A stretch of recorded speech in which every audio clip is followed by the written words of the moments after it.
Welcome. I'd like to call the Committee of the Whole meeting held on January 29th, 2021 to order. And the first order of business is adoption of the minutes. 2.1, Committee of the Whole meeting held on January 19th, 2021 be adopted. A mover? And a seconder? And any errors or omissions? All in favor? And opposed? Carried.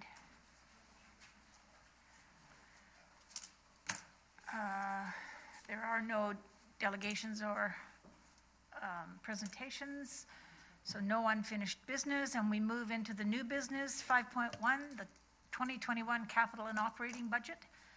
And I'll pass this on to Mr. Anderson. Thank you. Yes, good afternoon, Mayor and Council.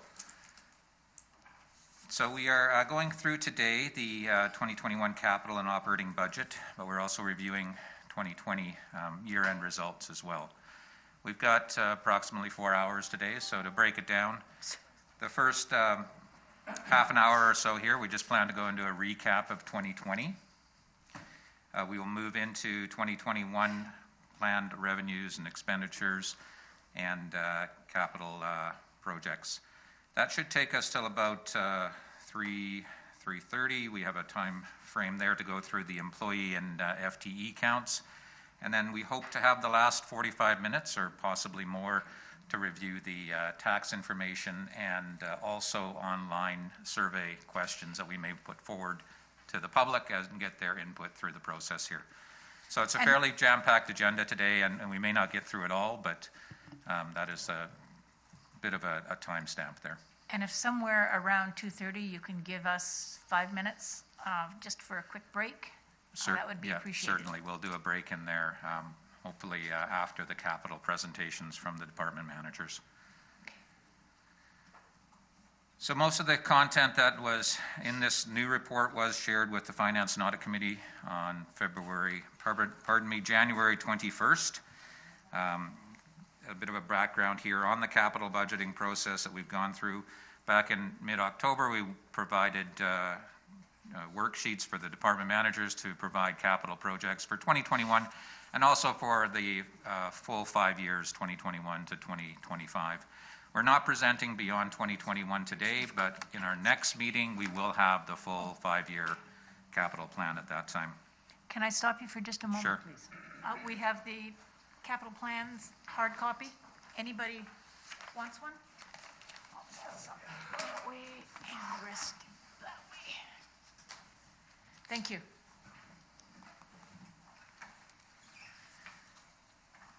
Yeah, sometimes easier just to go through it on paper, no question. So everyone now has a hard copy. That's good. So we went through those presentations with the managers. We had a couple of meetings. We trimmed down the capital request really to the necessary requirements for 2021. And in this package, you will see that there are identified sort of mandatory safety, legislative type capital projects that we need to do in 2021. And managers can speak to those a little later on here. We've also put forward the capital items for 2020 and provided a summary of the completed projects and those that are carried forward. On the revenue side, we went through all operating revenue lines, line at a time, to identify where we were looking to see other revenue outside of taxation revenue for 2021. And we did apply an increase of approximately 3.7% to the taxation revenue line. Now that's all inclusive of market changes and non-market changes, so all of the new construction that may be going on and increased assessed values related to that. And also increases due to revitalization tax exemptions being reduced in 2021. So that we will get more detail on when Sean Strang goes through the tax presentation at the end here. So 8.2 is the number that we put in for taxation revenue. We're expecting some revenue this year with the new facilities for water dispensing and sewage disposal that would be utilized by primarily Trans Mountain, but also any other customers in town that would want to use those facilities. So we've included 350 in there. As per the accounting standards, we've included the $2,005,000 that we received from COVID-19 Safe Restart in our revenue for 2020. And it is then allocated from surplus into a financial stabilization reserve, which will be carried forward into 2021, and some of that will be utilized for the costs that we've incurred in 2020 as well. So that is included in that line item. The expenditure side, worksheets were provided in December to the managers, and the Q3 forecast, which was kind of where we thought we would end the year on the expenditure side, was provided as a base line for managers to forecast out 2021 expenditures. 2020 obviously was a different year in a lot of ways, so things do change, and hopefully 2021 reflects a bit more normalcy in some areas. When we did put the budget together for 2020, it was just at the time of the COVID lockdown, and we had adjusted that 2020 budget to reflect what we thought would be reduced expenditures and reduced revenues due to COVID. So when we do comparisons from 2020 plan to 2021 plan, just take into account that 2020 was adjusted down for those reasons. The employee FTE counts that we're going to go through today, managers came forward with requests. Those requests were reviewed with the CIO and have been reviewed with the Finance and Audit Committee as well, and have been added into the plan. And we can go through those when we get to that section there. So on page 2 of the report, the projected 2020 results. And stop at any time if you have any questions as we go through this. But the 2020 results, on the revenue side, you can see the big uplift there of the $2 million in COVID-19 relief funding on the government grant side. Nothing really other than that to explain. We can see that our licensing revenue has gone down, permits and so forth. We did have a drop in some licensing revenue, business licensing and so forth. Sale of service, that does relate primarily to the rec facilities and reduced services there, but also would be impacted by the increased discounts that we applied for the utilities in 2020 as well. So the revenue side is $1.6 million ahead of what we had planned, or 9.9% ahead. On the expenditure side, we're looking to finish the year at about $622,000 favorable to plan. Recreation and cultural services leading the way again because of their reduced operating costs in that area. Development services, we had less than what we had planned spending on consultants for the OCP and those sort of things. That has been carried forward into the 2021 plan. And we did have some aggressive spending of our rural dividend funds that we had available, and that wasn't all spent in 2020 as well. And reduced RCMP costs, which is a pretty common factor that we tend to budget more than what we actually receive, although we did put into 2020 the impact of retroactive contract settlement in there as well too. So that's been accounted for in 2020. So moving forward from that, the reserves and surpluses, just a comment on the bottom there about how we go about looking at reserves. We take the annual surplus for the year, we back out things like amortization. Our auditor has reviewed the calculations with myself and gone through it a couple of times, and we've got it where we think it needs to be at this point.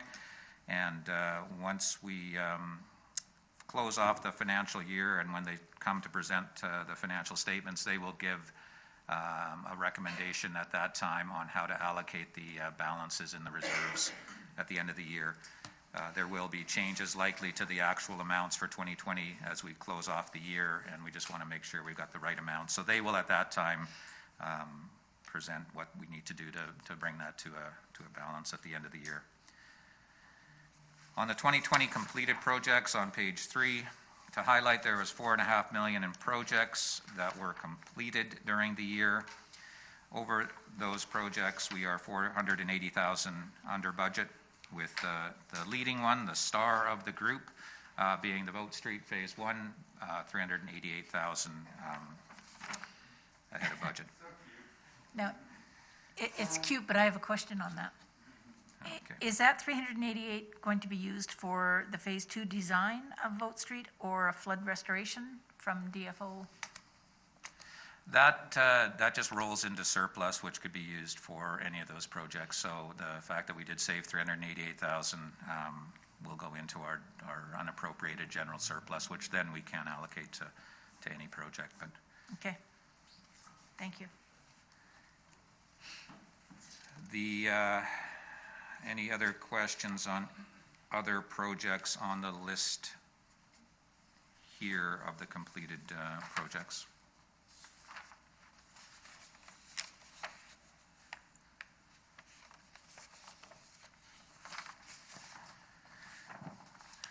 So those projects are completed, and then on page 4, there is a listing of projects that some were started in 2020 and some have not yet commenced. And we've carried forward balances from 2020 and put them into what you'll see for the 2021 capital plan. A few of them that require additional funding include the fire hall expansion, the hydrovac truck, and then a couple of smaller facility improvement projects. So the fire hall, an additional $296,000 is estimated to be required to complete that project and has been added into the 2021 capital. The hydrovac truck, we had budgeted $500,000. The actual cost of that truck with PST included is $550,000. So that another $50,000 required there. We had that going through debt financing. And we will bring that forward once we get the vehicle and know the full and final costs on that. And then there's just a couple of rec facility projects that require additional funding.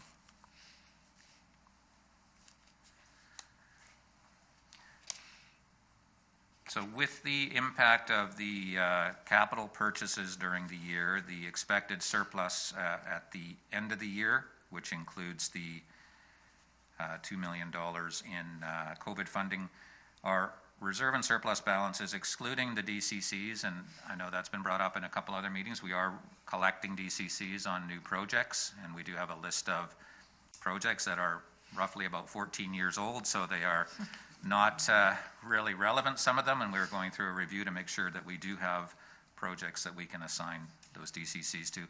As we bring forward the 2021-2025 capital budget, we will definitely take a detailed look at the existing DCCs to make sure that if there are any projects that we can use DCC funding for, we will use the funding for those projects. Nice to know. The $910,000 increase in reserves there is detail on the reserve balances in Schedule D, but net impact in 2020 is that we do increase our reserve balances.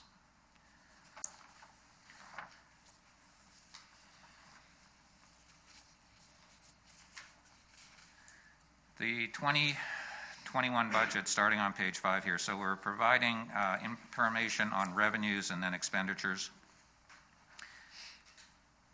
There are additional schedules here. Schedule A does provide a whole number of variations of 2021 draft plan and comparing that on this slide here to the 2020 plan, but we do compare 2020 actual, the 2019 actual, and so forth in those in that Schedule B, the revenue analysis. So comparing the 2021 draft plan to the 2020 plan, there's a substantial increase on revenues, and that is primarily due to the fact that we've got a whole bunch of grant requests. Not necessarily a whole bunch in quantity, there's not that many of them, but there are some significant dollar ones. We'll go through a list of those on the following page, but roughly $9.7 million of that funding is capital grant related. Taxation, as I mentioned, bringing that up to a level of $8.2 million, and when we go through the tax slides, you'll see that that number is is getting us back to where we were in prior years, but not necessarily the most revenue that we've received from a taxation perspective at the City of Merritt. Parcel taxes, there's a comment here about parcel taxes. That, of course, is the parcel tax for water and sewer, which applies to any property that is able to connect into our water and sewer services. That is a fixed rate per parcel. The issue that we have with that right now is that the sewer reserve in a number of areas, including DCCs, is possibly a bit overfunded right now. So the potential is that we could reduce that sewer parcel tax rate. We're not suggesting for 2021, but for 2022 going forward, we definitely need to take a look at that sewer parcel tax, and then the water parcel tax, which goes into the water reserve as well. So we're recommending status quo on that for 2021, but definitely looking at those through the next 4 years. Mr. Anderson, what point are we going to be looking at the impact of the discounts and the penalties reduction? On the next page, we will go and talk about the impact of those penalties on the next page here. Government grants, as mentioned, there are a number of them. The largest ones would be the Phase 2 Vote Street grant that's out there right now. These projects are dependent upon grant funding. If we don't get the grant funding in 2021 for Vote Street Phase 2, it will not proceed in 2021, and we will look at our options in 2022. Of course, additional grants we will respond to, and possibility is that we may need to look at other ways of getting that project done and not limiting ourselves to possibly debt financing as well. So on page 6, there is a listing of the 9.7 million. Stephanie Moore is here today. I don't know if all of you have met Stephanie Moore, but I should introduce Stephanie in the back of the room. Stephanie has been doing a wonderful job bringing these all together, summarizing them for us and making sure that we are responding as required along the way as we're putting these grants in place. As you'll see there are notification dates when we expect to hear back on some of these grants, and unfortunately it's summer of 2021 for the largest one that we are hopeful that we will receive for that Phase 2, and some of the smaller ones we may hear back a bit earlier on. And can you explain to us, either Mr. Smith or yourself, how that may affect the actual program itself as to when we get that? Okay. Okay, go ahead. Oh. Do you have your, oh, you don't even have a. Oh, sorry. I thought Thanks, it was Worship. Charlie answering. So there are a couple, well, I guess I forgot you were here. Charlie's probably better to answer that, but there are a couple other projects that Merritt does on a yearly basis, such as asphalt resurfacing and some other just refreshing projects.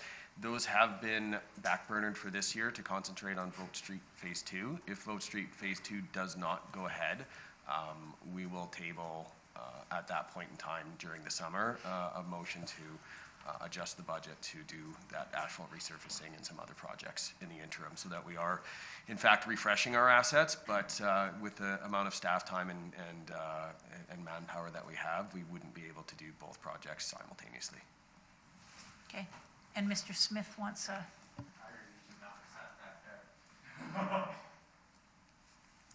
Thank you, Your Worship. So I just wanted to add, with Council's direction to place greater emphasis on grant funding generally, there is going to be a change in approach, not just this year, but probably in most years in terms of how the budget is treated. We, of course, are going to budget for hoping that we're going to hit on every single one of these grants, but I think that I would anticipate that as it comes, there is going to be a little bit more flexibility and variance in budgets than what we've historically seen, because there's an attempt to go for much larger grants than we've historically attempted. And so with that, as long as that trend of grant applications continues, council should expect that there will be budget amendments as we come through this process and find out whether we're successful or not successful for grants. Thank you. Yeah, and some of these grants on here, like the West Merritt Active Transportation Path, that is the initial grant that we put forward, which was, I think, 73% funded. We have since put forward another application that is 100% funded. So it will change if we get that one that's 100% funded. Obviously, that'll be less of a draw on our reserves, and we would drop this one off and add that one on. So there will be changes during the year as we amend the budget for not getting some of these grants and also for other grants that we do receive. The sale of services amount in our budget, as mentioned on the revenue side, there is a $350,000 estimate in there for revenue during the year for the water dispensing and sewage disposal facilities for Trans Mountain. Utility discounts in the sale and services, and this is a question you had earlier, was increased to 17% in 2020. The impact on our revenue is upwards of $200,000 by putting that in place. Could be a bit less than that, $175,000 to $200,000, but up to $200,000, depending on the adoption of how many people take the higher discount. So we have not included a 17% discount in this plan. It's only at 10% at this time. Penalties and interest on taxes. So we reduced that to 5% in 2020, and we extended the deadline to October 1st. Our plan for 2021 is to keep the July 2nd deadline. And we did receive over 90% of our tax payments by July 2nd in 2020, even with that extended deadline. And the revenue that we received in 2020 as far as penalties was $35,000. Our budget was $70,000. We have had years with upwards of $200,000 in penalties, but traditionally it's probably around that $70,000 to $100,000 in penalties. Councillor White? Two questions. The plan for the taxation, is that based on increasing taxes? Yes, that's Councillor White through the mayor. That is based on taxation increase, which we will present in our taxation slides at the end of the day here. Okay. But there is definitely an increase on taxes, a reduced tax mill rate, but an increase if you had an average assessed value. I think the average is 9% this year on assessed values. So if you had that average 9% increase in assessment, you would see approximately I believe it's 3.7% increase in your tax bill, municipal tax portion. Okay, and then the other one, what's grants in lieu of taxes? Grants in lieu of taxes are those organizations that we don't send a tax notice to, but we provide a billing to off the assessed values. So things like Canada Post, the RCMP building, those are grants in lieu of tax. Okay, thank you. And can I ask that towards our mill rate conversation, can we look at having a conversation with council about whether or not we still look at this discount and penalty? I would like us to have that discussion. Yeah, certainly, yeah. But not right here. Okay. Thank you. So that brings us to the end of the revenue section. And now to jump into the expenditure information on slide 7. And again, Schedule C has more detailed analysis on this, but comparing 2021 draft plan to 2020 plan, and once again, this draft plan was based on input from managers, based on actual year-to-date results, 2020, and then we also increased different service areas based on additional FTE counts and so forth. So total expenditures in plan, 17.3 million. Last year's plan, 16.9. And again, that last year plan was adjusted downwards to reflect COVID-19 potential impact, which was uncertain at the time. Going through some of... And as we say that, I want a lot of the reduction in services is to recreational and cultural services. And I want to make sure that we keep that in mind when we go back to normal activity, that it's recreation and cultural programming that has taken a hit in terms of budgeting, so just know that And we I keep that in mind. believe, yes, our Recreation Services Manager would be appreciative of that comment. That is definitely an area that has been impacted in the last year and will continue to see an impact in 2021, as you see when we go through this. On the general government side, there is a decrease year over year, plan to plan.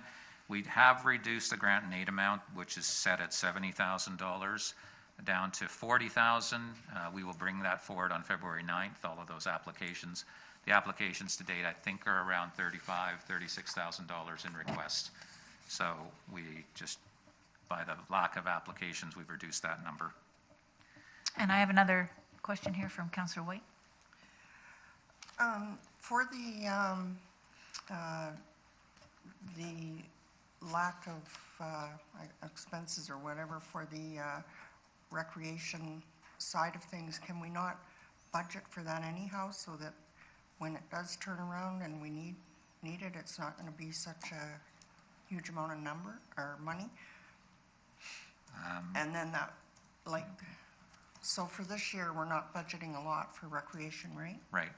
So can we not up that amount and then put it into a reserve so that when it does come back, the money's kind of there? Answering Councillor White through the mayor, I think what you're thinking is kind of like a financial stabilization reserve, or to put funding aside so that in Because we know future it years, is. if we have issues, that we could utilize that. Yeah, because we know it's going to come back. Right. We will definitely up the 2022 budget for recreation back to more of a normal level. And on the 5-year plan, it will be reflected. Potentially, I guess, if it does come back sooner than what we had forecasted here, there could be a possibility that our expenses are higher than what we plan. Financial stabilization would probably be a good place to go to get that additional funding. So, good point. Not sure how we would fit it in there, but yeah, definitely something to consider. Okay, thank you.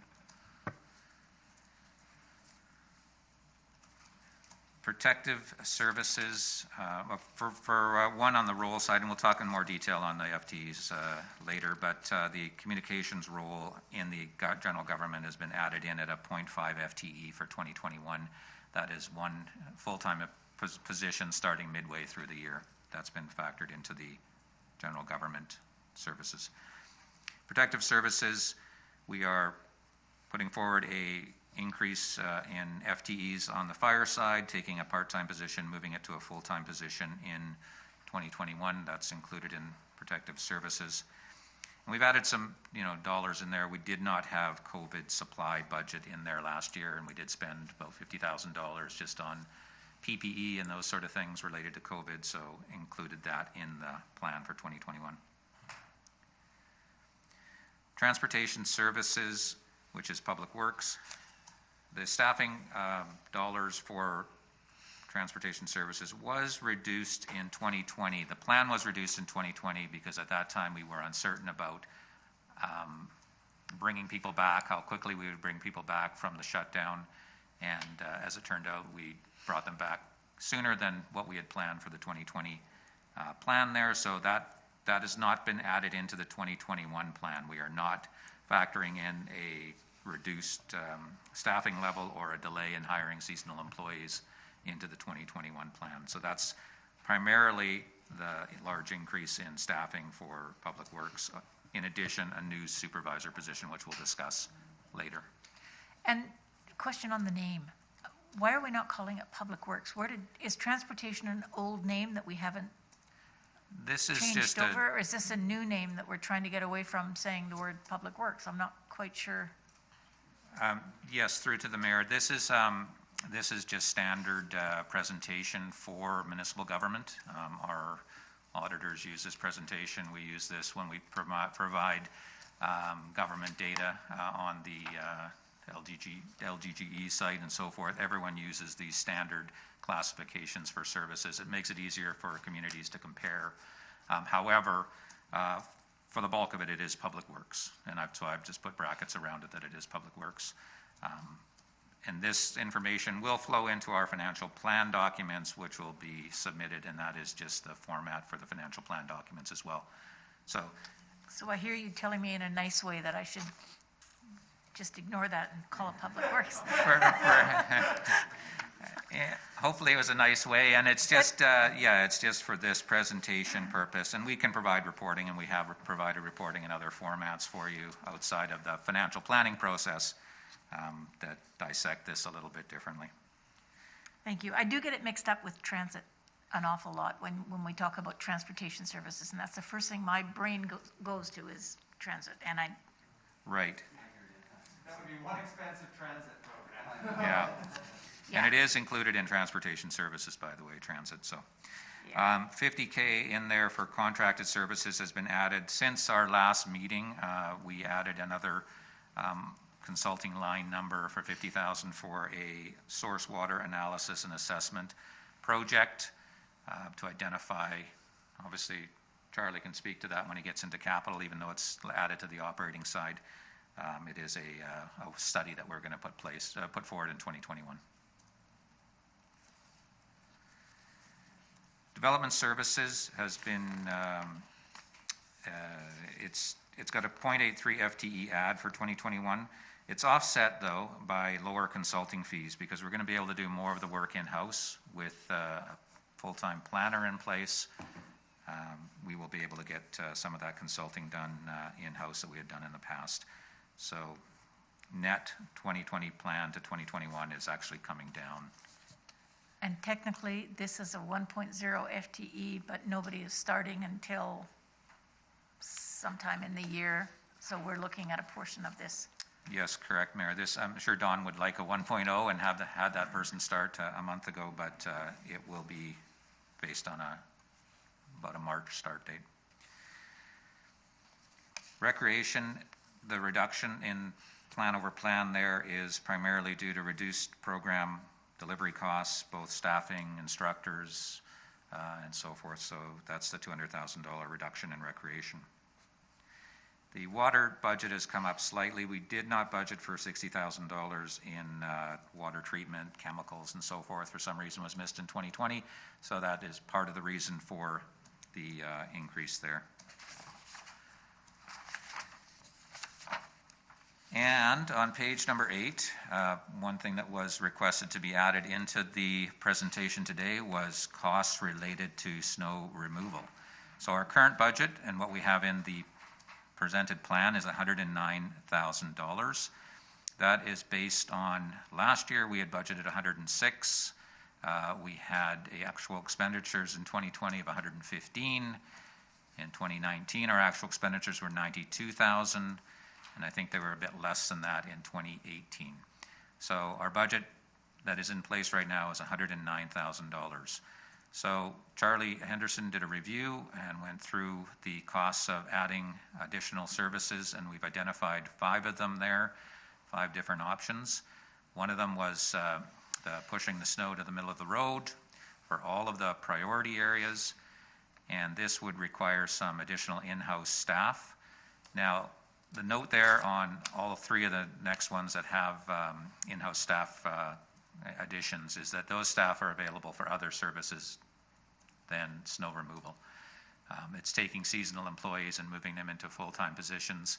They will not be spending 100% of their hours removing snow, but we will have to assign them other tasks over that time as well. So we've included in here the additional cost of bringing those individuals on board. And so that's the first option there. The first 2 options require $490,000 in additional capital expenditures and revising the annual operating costs. So you can see what the impact is. Again, 100% of their time being dedicated to this service. The driveway windrow clearing in-house there as well, additional staff required, but less capital investment, $30,000 in that example there. The last 2 options are using contractors to assist with windrow clearing and then also clearing up parking areas in the downtown core. So those 2 options are presented. And then on the bottom, there is a sixth option, which really is just adding $50,000 into our financial stabilization reserve to be able to handle any unforeseen large storms that we receive during the year. So, and we've also sort of put /flood on there as well too. So any of those sort of situations that we come across, we would have contractors lined up to be able to help deal with those.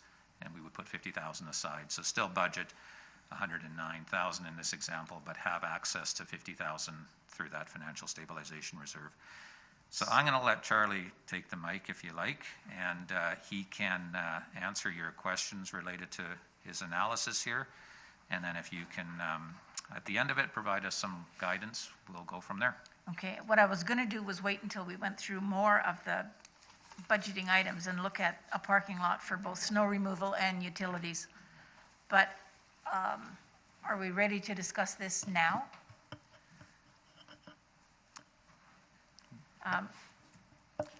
Councillor Christopherson, did you have a? Well, it was just a quick one, with the options that are listed here, do any of these ones affect the difficulties we have on Nicola Avenue? Because No, that's that's not a really in separate- our jurisdiction. Yeah, that would be a separate question for Charlie as well too, so. And also the issue of back alleys is separate as well. Yeah. Okay. We can park this one and come back to it if you want to.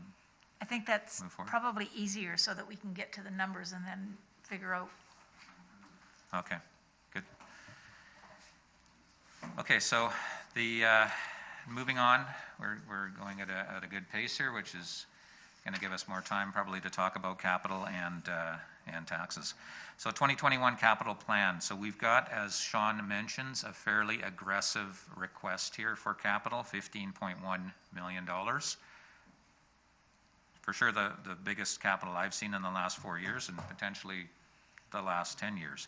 A lot of that is funded by grants. As we provided you the information on there, we've got a lot of grant requests out there. We're looking at debt for some of these as well, and then the balance will be coming out of our reserve accounts. There is a PowerPoint presentation that Sean will be going through here that shows more detail on these, and we'll, from a finance perspective, just provide our understanding of the project, go through all of them at once, and then we will bring the managers up for you to ask more detailed questions for their specific projects.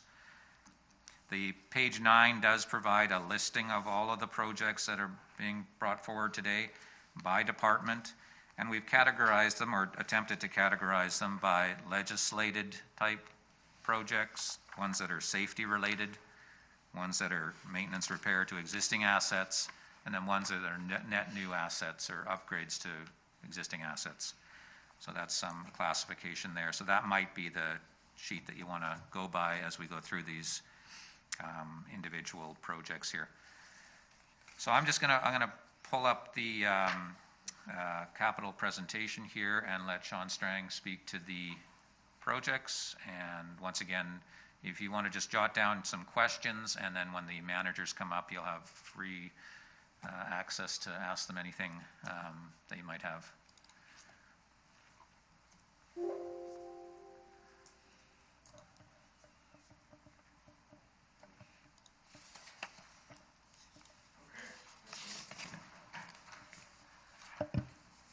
You're on.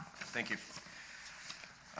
So we have, as Wayne mentioned, we've gone through this once before. I'm going to run through these projects and give kind of a very brief description of each one.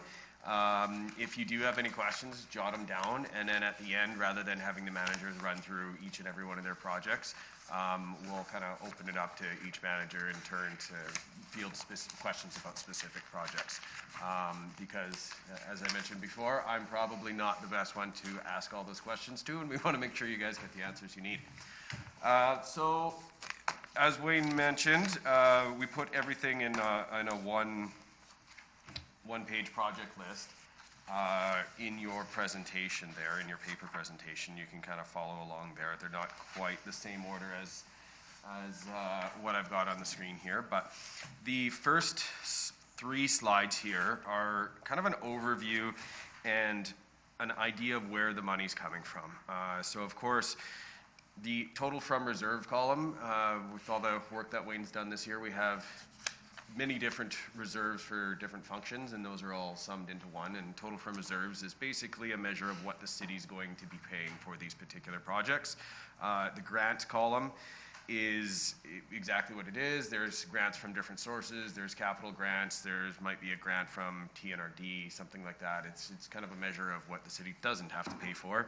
And then borrowing is what my kids will have to pay for, what the city will have to pay for in the future. So let's step through here. We've got recreation and facilities.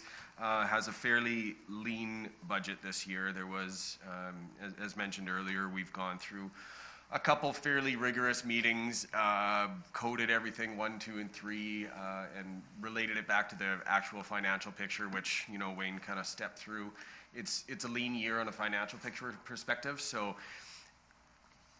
most of the things in this budget that weren't priority one were taken out. So I originally had a presentation slide that had 1, 2, and 3s, and there wasn't any 2 and 3, so I just took the column out.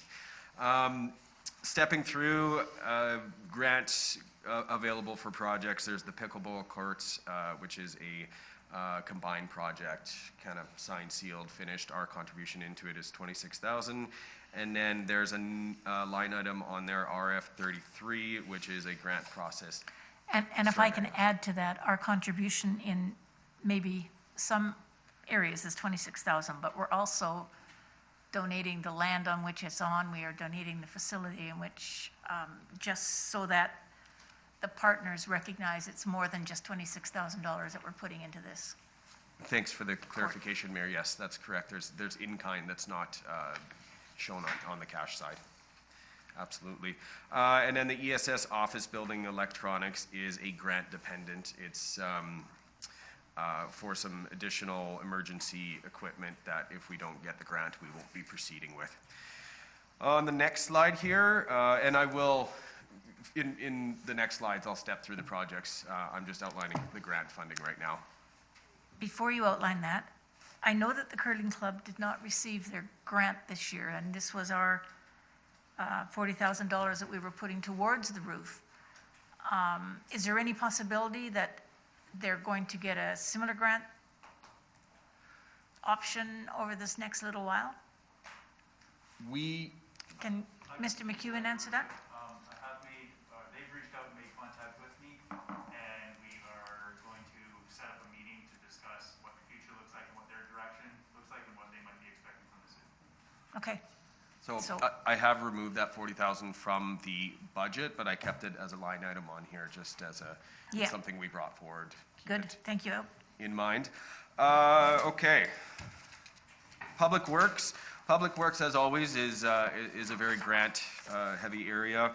We've got the bulk water station and the sanitary dump station through alternative funding that the city does not have to pay for. Vaux Street Phase 2, as we've discussed, that's a very heavily grant-based project. We will not be proceeding with that in 2021 without that grant.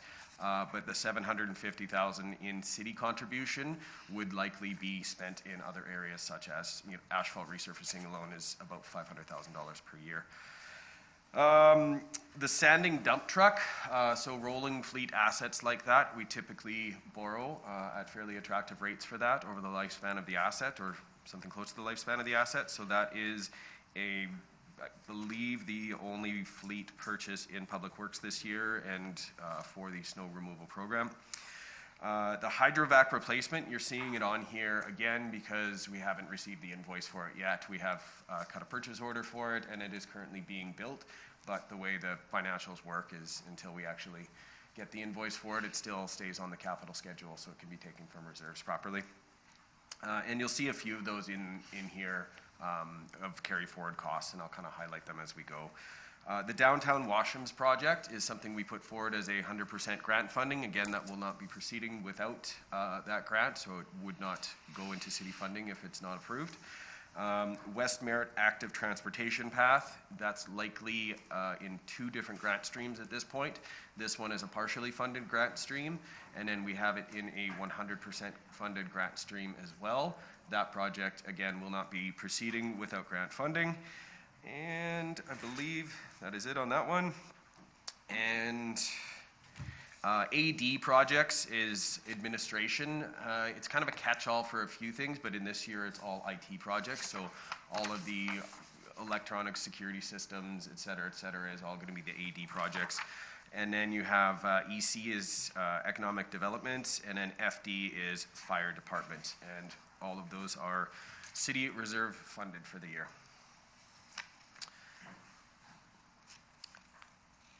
Okay, one more. There we go. Probably, yeah, so as mentioned, department managers proposed a bunch of projects. We sat in this room with every single department manager and walked through probably about 30% more projects that are on the sheet. So everyone in the manager circle kind of understands all these projects, has buy-in to all the projects and prioritizes them. And then we brought it to the Finance and Audit Committee, so this is a review. There's not much changed on here since then. And then, of course, today we're Committee of the Whole. Here we are. And today, let's skip that slide. We don't got to worry about that. That's the bigger picture stuff. One more. So I've separated these out into departments in the official merit colors, which I got a little nod from Will for. So we'll start with Public Works first. It's the biggest one there. Can you step through one more? This is just kind of a summary of all the projects. You can see what the city spend is, 3.7 million, and then what the grant funding or potential grant funding for the different areas is going to be. The big spender. Capital projects, Public Works summary.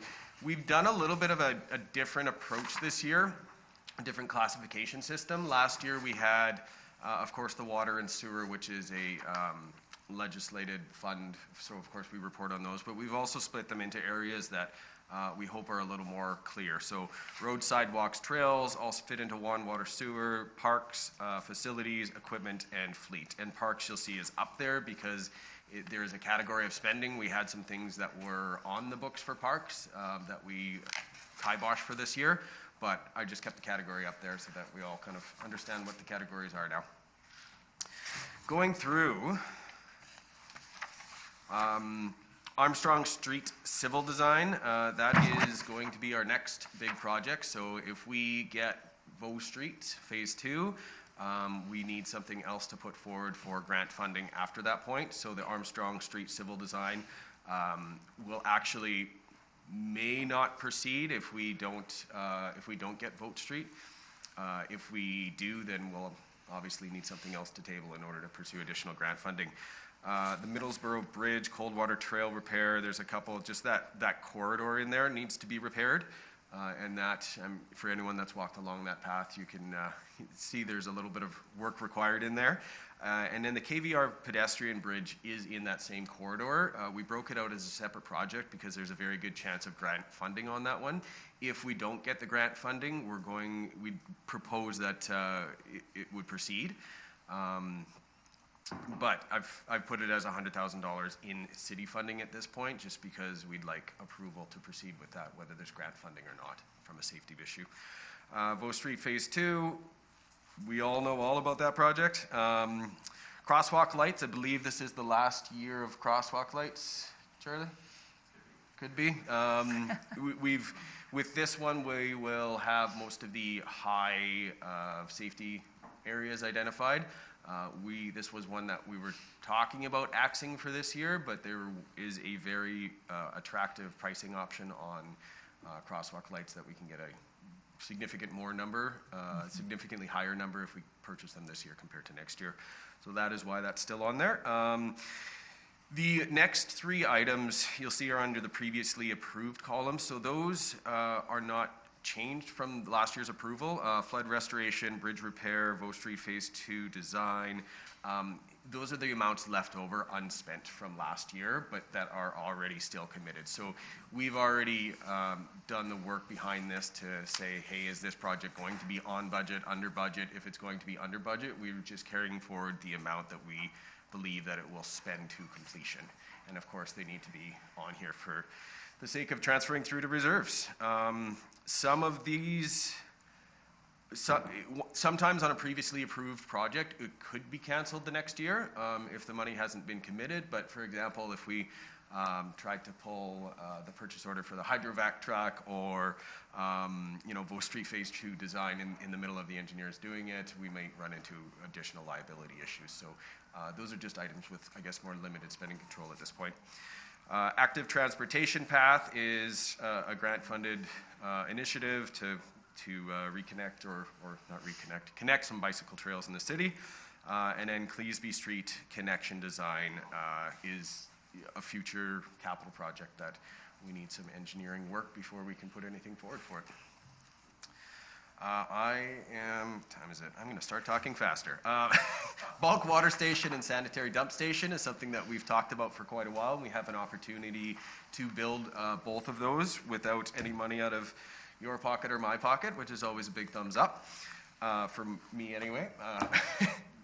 Wastewater treatment master plan. We're going to need to do some work on the wastewater treatment in the next few years, and when we bring forward the 2021 to 2020, actually, I think it's in about 2022 and 3, you'll start to see some of those items, but the master plan is, of course, required to bring that capital cost forward. Hydrant replacement, valve replacement, both of those are yearly costs. Hydrants, valves, they get old and corrode over time, and we're trying to keep up with the asset replacement schedule. The online UVT meter and the SCADA computer are both legislative requirements. Don't ask me about them. If you do have questions, you can ask Charlie, but I'm not the guy. Wastewater treatment walking platforms is a safety thing. We have, I believe, 3 platforms in total. We were going to do all 3 this year, but again, with the somewhat lean year that we're projecting here, we've done 1 platform in this presentation and put off 2 until next year. And facilities, fleet, and equipment. Cemetery expansion that's been a project that's been broken up into 2 years as well. We are running out of room in the cemetery right now, which is not a good situation, as I'm sure you can imagine.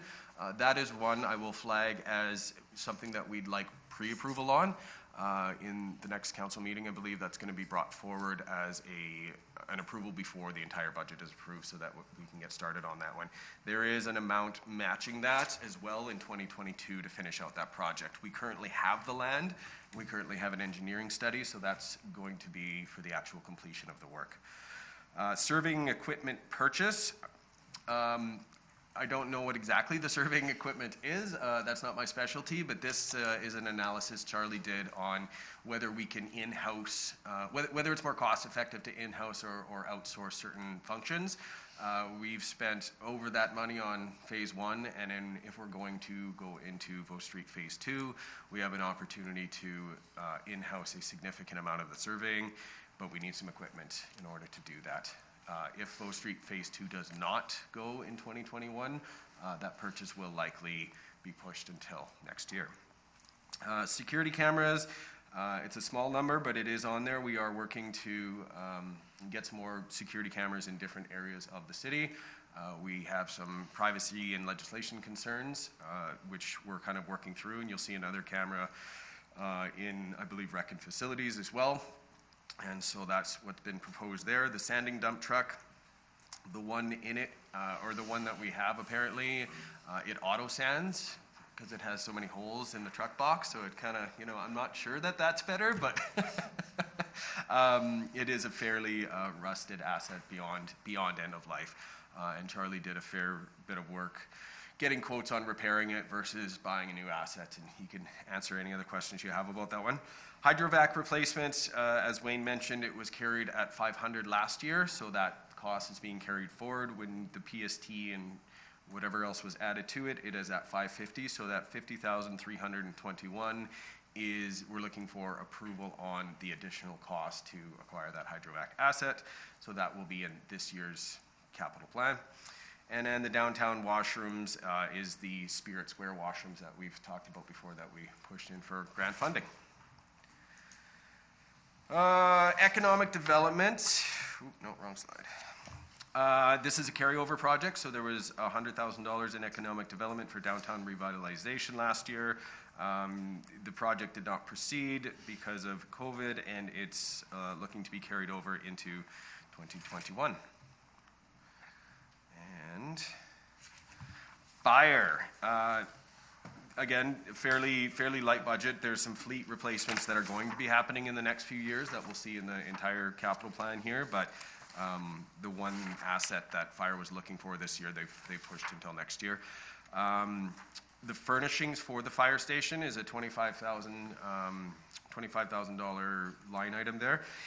That's the second of three pre-approvals that we would be looking for at the next council meeting, because the fire station is going to be complete before the budget is complete, and it needs some furnishings in there.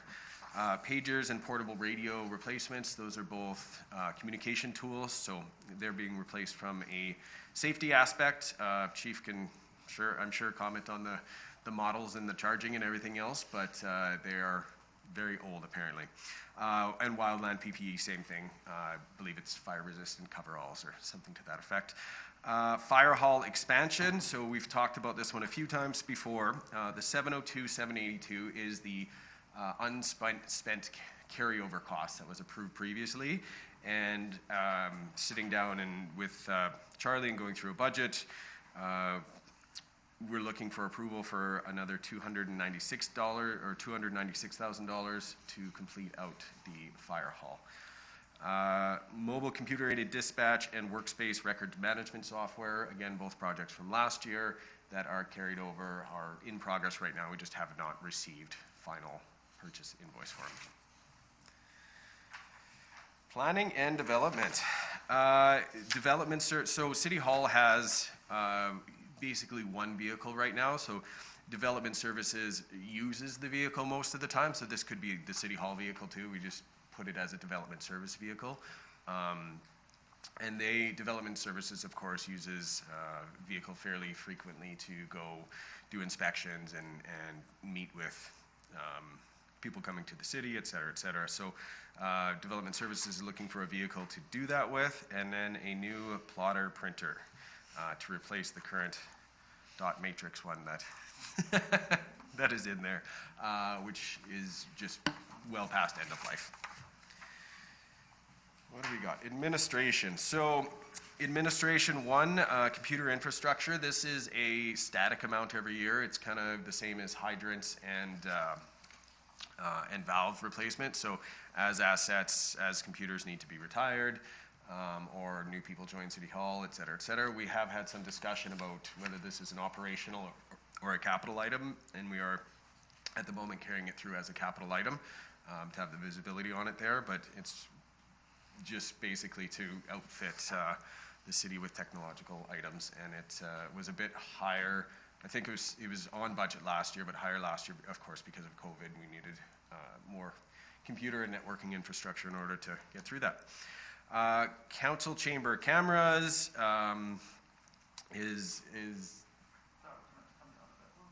was it?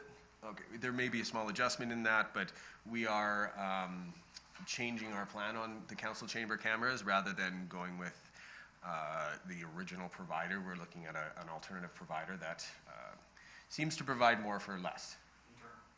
Yeah, an internal, different hardware provider, and then internally managed, and it's working quite well. So that either will come significantly down or get pushed into operational. Backup servers is a replacement of two different backup servers, one here and one at the fire hall, and they are, one at the fire hall, I believe, is working with a paperclip right now. Is that one? Yeah. For a year, it's a Northwest. Yeah, it's a good paperclip. So that's just an asset replacement, maintenance. Fire hall network switch. That is to add infrastructure network into the fire hall in the new expanded building.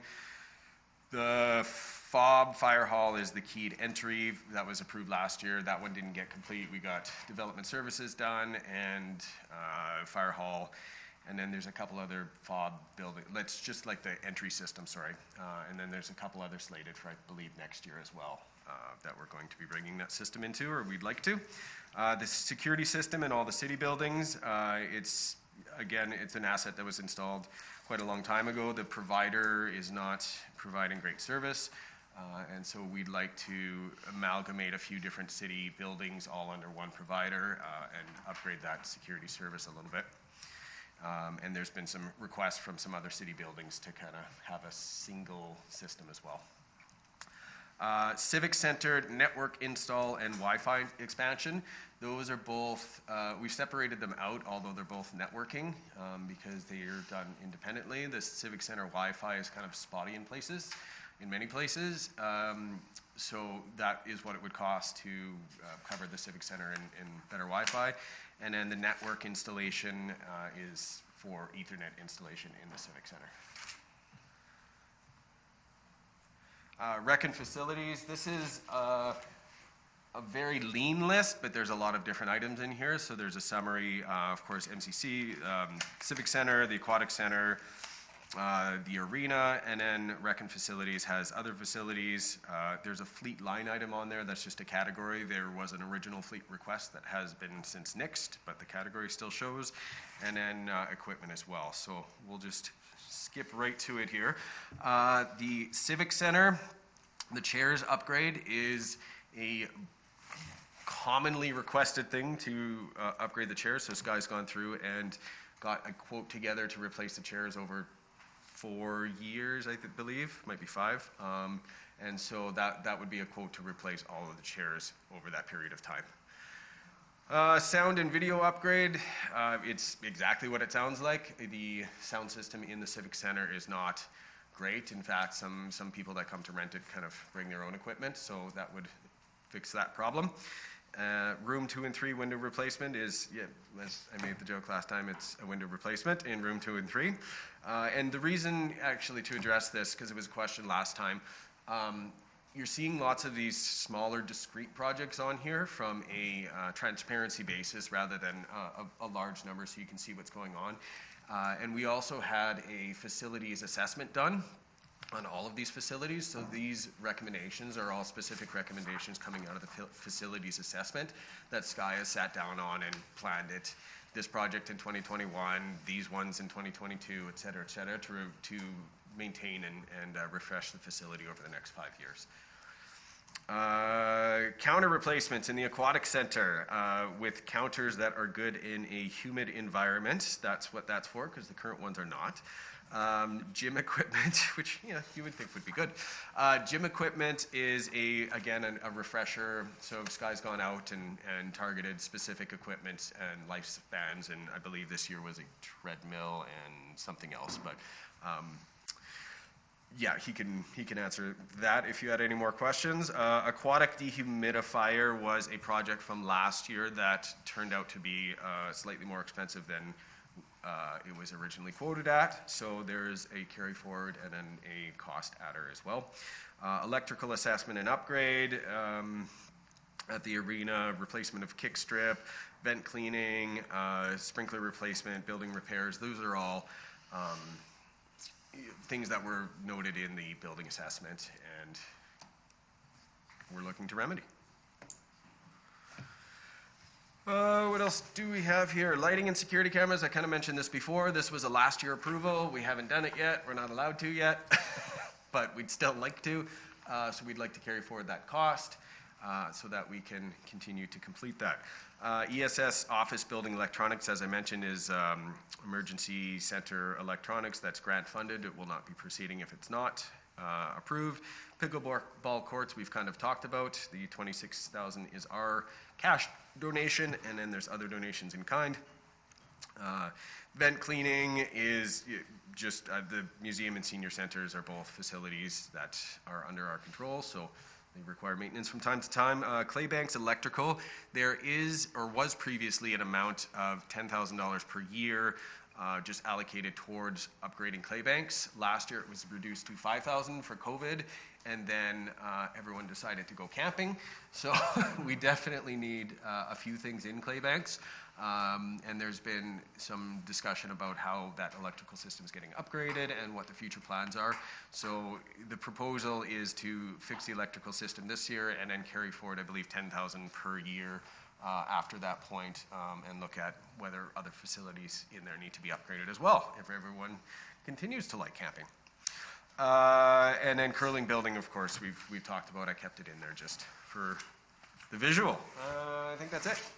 So if we want to maybe, Wayne, step back to the beginning and kind of step through, and each manager can answer whatever they need. Public Works. Does that work? Charlie, come up to the It's mic. the Charlie Show. Okay, I'll be back in 3 hours.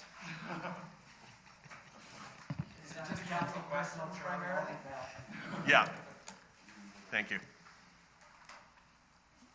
Yeah, I guess, is there council questions for Public Works? Does council have a question for Public Works? Councillor Bankgu. Yes, thank you, Mayor. Oh, sorry. Thanks, Matt. With the Vote Street project there, Charlie, we saved close to $400,000. Is there any way we can use some of that money to perhaps beautify the corridor? Excuse me. You're on. Thank you, Your Worship and Council, and through Your Worship to Councillor Bankgu. Suggestions, I guess I would be looking for. We completed the engineering portion of it, increased infrastructure, beautification. We tried to keep to a zero-scape, drought-resistant approach. So if we're looking for more plants, more trees, absolutely, we can definitely go that route. We just tried to really keep to the drought approach and zero-scape approach. Mr. Strang. Just to kick in from a finance perspective as well, usually when we see things like that, cost savings in a project, it just basically filters back into the reserve. So if we set aside $100,000 for a project, and then we only spend 75, the 25 stays in the reserve for that project. And in order for another project for that 25 to go forward, it would be proposed as a discrete capital project. So if it was beautification on the Bow Street corridor, it would, if that's something council is looking for, then we would take direction and put a new project onto the books for 2021 rather than amending the original project. And that's, you get away from things like, hey, I saved money on X and I'm going to put it into Y. So just so that we keep open and transparent on what we're spending money on, and that council's priorities are being respected. Thank you. And from what I understand, the dollars allocated are already reallocated to other projects. And the one that wasn't finished, the whole DFO riprap kind of project. Is that accurate, or feel free to tell me it isn't if it isn't? Yeah, so as Sean Strang mentions, when we do have savings on these projects, they fall to the reserve. I mean, we use reserve funds to be able to fund these capital projects. If we use less reserve funds, then we have more reserves available for other projects, whether they be in the same year or in subsequent years. So we saved $388,000 there. That allowed us to not draw down a reserve by that amount. So we have it available, as Sean Strang mentions, if we want to put forward additional projects related that tie on to that, we can do so. Money for the flood restoration was the other question, I believe. That is a standalone project on its own, and we did receive some grant funding for that, but it did also have an impact on our reserves. So that's not the DFO riprap project? Are you referring to the riprap that is sitting Yeah. in and around fences right now? Yeah. Charlie? I'll speak to that. With the Vote Street, the original design for that project was a full riprap along Vote Street corner, as well as a river channel through the Wares property. That was denied by DFO. So we moved forward with a secondary design of what you see now. And we've been monitoring that with the province as well with our environmental management team. That design has been approved, so we'll be going through with a soft armoring willowscape approach along, and then we'll finish the paving on the pedestrian sidewalk. Okay. A follow-up question, Mayor, if I may. Why did we choose to go with pavement and not concrete on the sidewalks? Cost. Well, yes, but we've saved $388,000, so I'm wondering Cost why is we just didn't 3 go to with 4 times the amount for concrete. Asphalt, longevity-wise, we can overlay in 15, 20 years. Concrete, when it starts to crack due to heaving in the winter, repair costs are a lot higher. Asphalt is cheaper, and as well, when you want to redo the overlay, it's less cost. And some are suggesting that the bike lane might not be wide enough. What are your thoughts on that? It's an engineered standard, The one So- we have. the one we have, yeah. So these folks that are concerned should not be concerned? We go through traffic management studies, we go through provincial standards, and those are the standards that we're adhering to when we built them. Thank you. You're welcome. Any other questions for Mr. Henderson?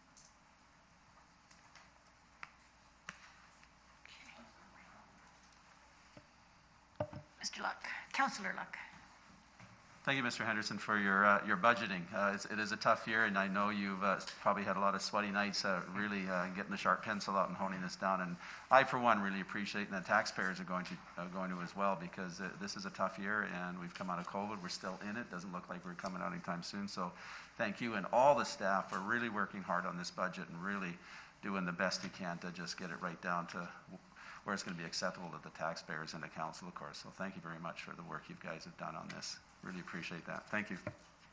Thank you, Councilor Luck. Councillor Redchart. More of a comment rather than a question. Because some of us sit on the Finance Committee, just for the public listening, we know that you've gone through an extensive meetings to trim the budget, which we appreciate. And we did get a chance, some of us who are on the Finance Committee, myself included, to ask a lot of questions in a separate meeting. So just in case people think that we're not discussing this at length, we are. And we appreciate the information that was presented and all the work. Thanks. Thank you, Councilor Archer. Thank you. Okay. No other questions for Mr. Henderson? Do we want to discuss snow removal options? Well, we've got him up here. Let's talk about snow removal options. Okay.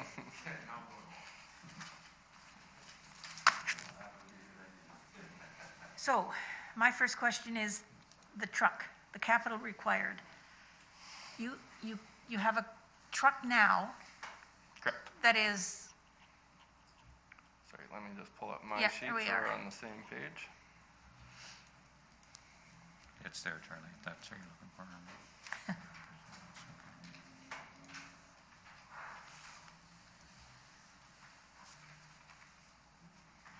I guess from my perspective, I'd like to put that need for a new truck off the agenda this year until your current truck needs replacing. That's where I was coming from. Okay. With regards to that, so the current truck is a 2005 dump truck. It is currently in need of $75,000 worth of repair. So we're almost at that stage, Your Worship. Okay. Are you guys talking about the same thing? Are you talking about the grader, Your Worship? Or you were talking about the dump truck? I'm talking about the dump truck. I know you're talking about the dump truck. Do we need a dump truck and a grader? I think I'm talking about the grader, the potential to put You're another, talking about the underbody. to put another blade on to do the, You guys aren't speaking the same. Oh, my apologies. Just, so I am talking about the grader. Thank you for that. yeah. Didn't sound quite right. I'm thinking, oh no, I know we're not on the same page. So the grader then, and that was my question about putting that second blade on that machine. And the grader is newer or not ready to die or something like that. So that asset it's older, it's a 1992. To add the extension, they don't make it for that year. The mechanic is working right now to develop something where we could keep that asset and have a driveway plow attached to it. But it's been a bit of a challenge, and he's been quite busy with this winter. So it's something we can definitely look at in-house to create. Okay. But at some point, that grader's going to need replacing. As I said, it's a very well-maintained piece of equipment. At some point, yes, it will need to, but not in the immediate future. Okay. The shop does a wonderful job of maintaining that piece of equipment. It's not a very high-used piece of equipment as well. We'll use it for alley grading, gravel roadway grading, as well as some shouldering and winter projects, and that's about all the use it receives in a year. Okay. So there's still a potential that we can There is a get that potential, yes. potential. Okay, that's good news. I can report back. Councillor Fair. Thank you. So with regards to option number 6 and adding $50,000 to basically use for emergencies like the December 21st storm, I wanted to get a little bit better of an idea of how far that money would go. It looks like we went roughly 9,000 over budget, and would that be an indication of how much was spent on the storm this year, or could it be other things? No, so coming into the 2020/2021 winter, we still had 55% of the snow removal budget remaining, and we still went over. So that's really a sign of how much that storm and resources and money it took, because not only did we fight it the original snowfall, but we fought the snow for multiple days after, 2 weeks. So that storm was probably into the $25,000-$30,000 mark by end of day. So having a $50,000 reserve, we could bring in that subcontractor, an approach that we haven't used historically, and from there we can maintain that 24-hour shift. Mm-hmm. We could load out snow faster, load out snow longer, and if that funds aren't used, we could allocate them to something like flooding. Right. I think it's a very smart approach. I think it's the best approach in my opinion.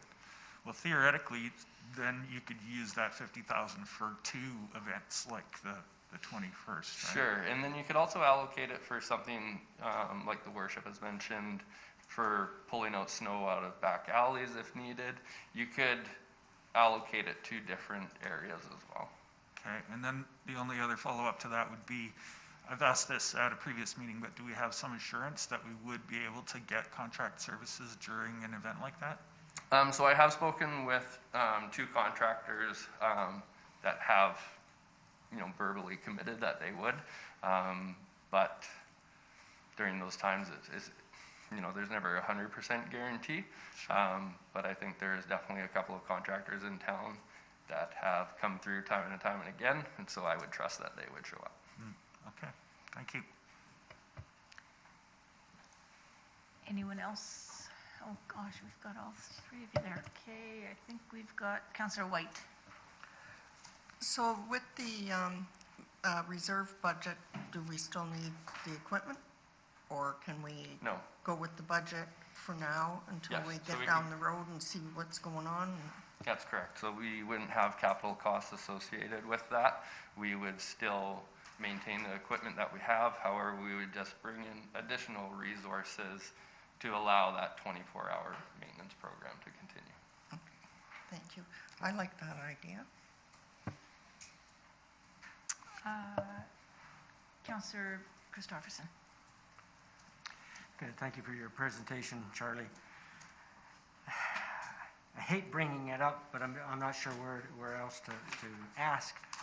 And it concerns the Nicola Avenue situation. Is there any way or that the city and YRB can come to some sort of an agreement or cost sharing. If the city were to take it on, which I don't think is an option for us, if it would require any new equipment. Anything that can offer a glimmer of hope for the folks along Nicola Avenue that really struggle year after year after year, because the snow just keeps exchanging the road with the sidewalk and back and forth. Through your worship to Councillor Christopherson, I'll be honest, I was focusing on the 4 items that were voted on last meeting, so I can take that direction. I can look into that. So unfortunately, I don't have an answer for you on that. Okay. Anything at all that would be a hope would be helpful.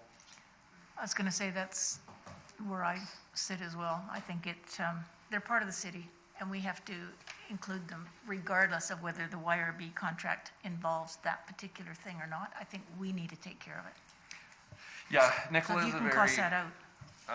interesting road. Like we would be responsible for the sidewalks. We're responsible for our infrastructure below, and then certain measurement off the fog line we are responsible as well. So I think there's definitely opportunity to join forces with YRB and provide additional support.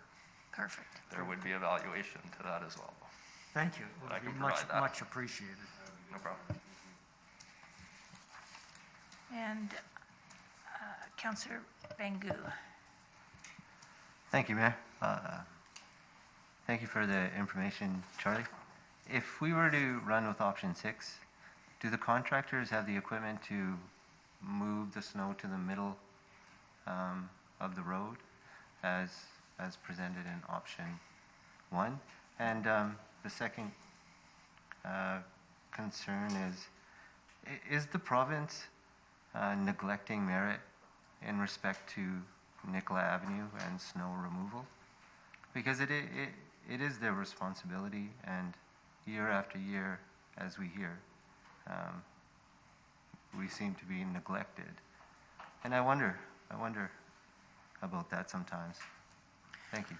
Well, I think I can answer that. When we went to the ministry to ask about the contracts for YRB, and even before YRB was provided the contract, we asked about the criteria that was used in the contracts and would they be willing to change it. And this government had put out these contracts for 15 years and a renewal, I think. That's correct. So we're talking about a number of years here. And the criteria did not get put into the new contracts. So we will not be, and this is around the province. This is not just merit.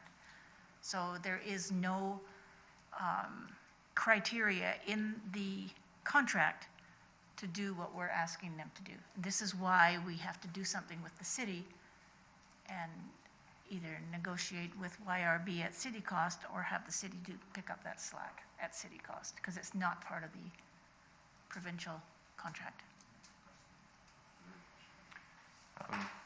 So to answer Councillor Bangu's question, so through your worship to Councillor Bangu regarding option 6, this reserve is not for all roads to be plowed to the middle. This could be allocated to the downtown core, so we could offer more downtown core snow removal load out, but not to the priority in residential.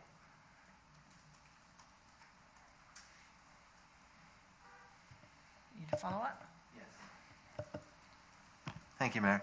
Do the contractors have the equipment to move the snow to the middle? So the only pieces of equipment to do that would be a grader or an articulating front plow. So that would be at the front of the truck. You can articulate it to either side as you wish. There's limited articulating front plows. I believe YRB only has 3, and that is for highway use. I would not expect that a subcontractor would have that equipment. However, they would have a grader, which could plow the same as we could. When we looked at the options to plow all roads to the center, that's when, in the capital cost that you saw there for, I believe, $490,000, that is to add front plows, articulating front plows to our trucks as well. So it can be achieved. We would achieve that by loading the snow out, and then we'd bring our loaders in and everything out. So I would say we can definitely plow to the center of the road with snow loadout, utilizing that extra $50,000 for the downtown core.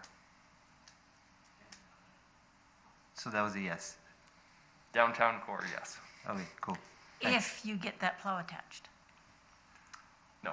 Oh, Sorry, I may have just been confusing people. So we talked about windrowing to the center of the road. To do that, you need the capital cost and extra equipment. When we do downtown snow removal, we shut the streets down and we bring in our loaders and our graders. We don't do that approach to residential or priority streets. So to the downtown core, yes, we can complete more snow loadout with that additional 50,000. And in order to do that for the remainder of the streets, a particular blade would be required, and that blade is, you're suggesting, hundreds of thousands of dollars? no. No, sorry. So when we, I'll just go through the motions of what we do. So during downtown snow removal, and that is the downtown snow loadout, we block the streets off, we close the roads down to the public, we bring in our loaders and our graders, and we plow everything to the middle, and then we utilize subcontractor trucks and loaders to load it all out. We do not take that approach to our priority roads or our residential roads. So if we were going to take that approach to priority roads or residential roads, we would shut the roads down and plow them all in. If we wanted to take that approach, then we would purchase capital costs for designated front snow plows that purposely plow. So you could, instead of shutting the roads down, you could continuously plow it to the middle of the road. And what is the cost of those blades? So the $490,000 that you saw there, I'm just going to pull up my sheet here. And that's the point I'm trying to get across to the public that might be listening, that this option is very, very expensive. It is very And expensive. Very expensive.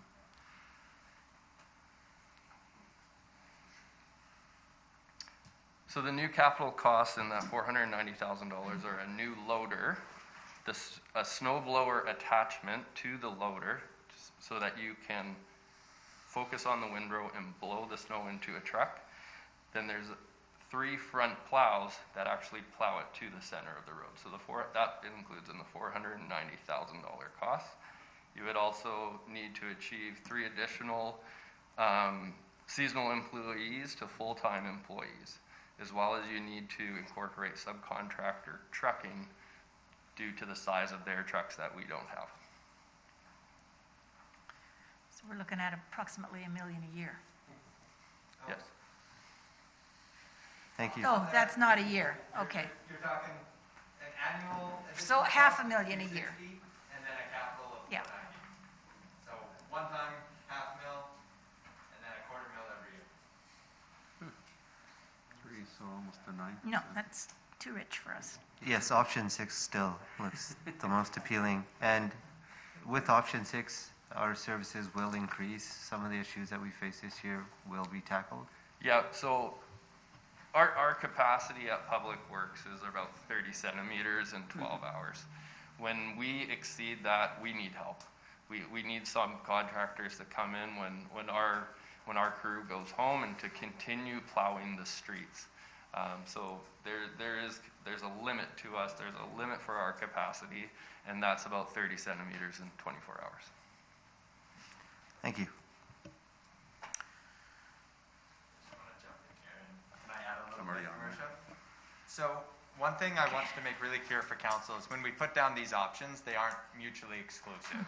So the 50,000 reserve, quite frankly, is something that just needs to be set up in order to make sure that we've got sufficient coverage during those exceptional storms, that we really do need that support. Everything else, you're looking at an increase in service level versus what we currently do. So with option 6, during kind of your garden variety storm, if we get 5 centimeters, we're not talking any change in service level by adding that reserve. But when you're looking at, say, option 6 or option 5, if you want to increase the amount that we're going to clear out a snow from the downtown core, which is one of the things that we heard a lot about during this snowstorm. An increase to the budget on an annual basis would be required to do that, and that's where you see the 25,000 operating, but no additional capital costs. So it's kind of done a la carte, but realistically speaking, if council's expecting a year-over-year service level increase, you're looking at one of those options up above. If you're expecting for us to be able to meet service levels that we've currently prescribed, no matter what the horrible circumstances are, that's setting up a reserve so we can dip into it for the extreme storms. So another question, even if we did end up getting that second plow attached to be able to do driveway windrows, you're still going to come back and say you need more FTEs?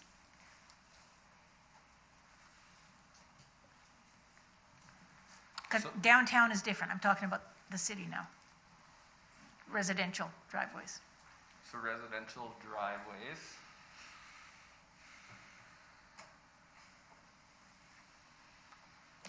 Some of the complaints were with that huge amount of snow going into their driveways. So we have a $30,000 capital cost with that, plus the promotion of two seasonal staff to full-time. Okay, And that would be their project. so not this year for that one. Councillor Luck. Thank you, Mayor. Just a couple of quick questions here, or clarifications then. As I look at this, option 6 is really appealing to me as well at this time, because I think, it's not every year we get 24 inches of snow in, sorry, whatever that is metric, but 24 inches of snow in 44 centimeters. 44 centimeters, thank you, in 24 hours. And so that was a kind of an unusual event this year, right? So I think we got to be careful. We're not going to say, because let me put that in a little bit different terms, Councillor Bangu. That's about a 7 to 9% tax increase just to cover the snow plowing for this year, what it would take. Because what I understand is about $87,000 for every percentage tax increase. Is that right? Yeah. And so we'd be looking at 7 to 9% tax increase just for option A. Correct me if I'm wrong. I think that's what we would, just for the snow plowing. So I don't think that is on the cards for this year. But the last question for option 6 then is when we're talking about this reserve. So we've got, right now we're budgeting $109,000 for snow clearing, just a little bit of an increase. And then the $50,000 reserve, that's not coming out of that. That'll be in addition to the 109, correct? Correct. So we're looking at about a $159,000 budget for snow. Is that correct, Mr. Anderson? It Or am comes I- out of our existing reserves, that Oh, it would? $50,000, Councillor Luck. Oh, So okay. it's not an operating line item, but it does get allocated from So we're allocating it general simply. over to that reserve. Oh, okay. I just need that Yeah, so clarification. it's not I wasn't going to, sure if everything- yeah, it's not going to hit the operating side. So Okay. there's a bank to draw on Yeah. when, I mean, I'd be okay with even going and putting it on and adding it in there to make, start doing it on an annual basis anyway, just so we can start building it up. And then maybe one day we get to that point where we might need some more equipment and we're going to have to replace them. But no, that's great clarification. Thank Okay. you. Yeah, perfect. And an idea that I did have with that 50,000, if say we received, under a scenario of 25 centimeters, the city's public works staff did good. They worked a lot of overtime, but the vulnerable and seniors had issues with their driveways. Maybe at that time we could go into that reserve, dispatch some subcontractors for a couple of days and help with driveway clearing. Yeah, that's good. you're speaking our language, you sure are. Councillor Thank you. Fair. Thank you. Mr. Henderson, that last point you just made kind of answers part of my question, at least. I wanted to ask about option number 4, driveway windrow clearing subcontractor 12 times per year. So what, it seems like I'm not quite sure understand what that means, 12 times? So 12... So that we would deploy them under certain trigger points of snowfall, so that if there was, we could deploy our subcontractors to clear the windrows and the driveways. So theoretically, we could not need 12 times and that money would still stay in reserves? Mhm. And I think that 12 times a year is supposed to be for internal staff. On the capital side, the subcontractors, that was a lower times per year because they are more expensive than our staff. When we look at internal costs, it was $80,000 just to start to promote them, and those funds would be allocated probably to roads, to utilities, to snow removal as well. So the crew, the in-house crew, could do it up to 12 times per year, but the subcontractors, I think, is almost half that. So it'd be about 6 times a year for the subcontractors. Okay. But either way, it would be a $70,000 cost, additional cost. Okay, it just seems like possibly there's a way of combining 4 and 6. That's kind of what I was getting at, if that is a possibility. So one thing that I really want to make sure, and I'm going to say it but a little bit differently, is that anything that we do is going to be based on service levels that are going to be established by council under a snow clearing policy. So you've given us direction to go back and amend the policy, but we also need a little bit of budget information to know exactly how that should be implemented. So let's theoretically say that we implemented driveway windrow snow clearing at let's pick an arbitrary amount, 10 centimeter snowfall level. So that becomes the trigger at which we would then call in a contractor to be able to come in and clear out those windrows, and maybe that's going to happen 4 or 5 times a year. If we set that out in a policy, a reserve isn't the right approach in order to be able to do that, because you're counting on that being an annual expense. It's something that a service level that you're committing to the public to be able to achieve. Whereas with 6, in setting up the reserve, you aren't changing the service level. What you're doing is ensuring that you have the ability to meet the service level no matter how difficult the circumstances are. So I think that when you look at option 4, you're looking at $70,000 on top of the $109,000 budget every year, just to be able to ensure we can meet the service level. Okay, yeah, that answers it. Thanks very much. Councillor White. Throughout all this snow business, I researched about 25 different communities as to how they handled their snow removal. And the majority of them, in fact, just about all of them, their focus was on their main roads and on their downtown area. And actually in some communities, if they got to the residential streets, the citizens were lucky. I think that there's some areas in Merritt that I think sort of get a little more attention than others. But I just want to say that in a lot of other communities, and if you look it up, it'll tell you that their residential streets are not their main priority. But the other thing is that they do have driveway help of cleaning driveways. And I don't know if that's just for elderly.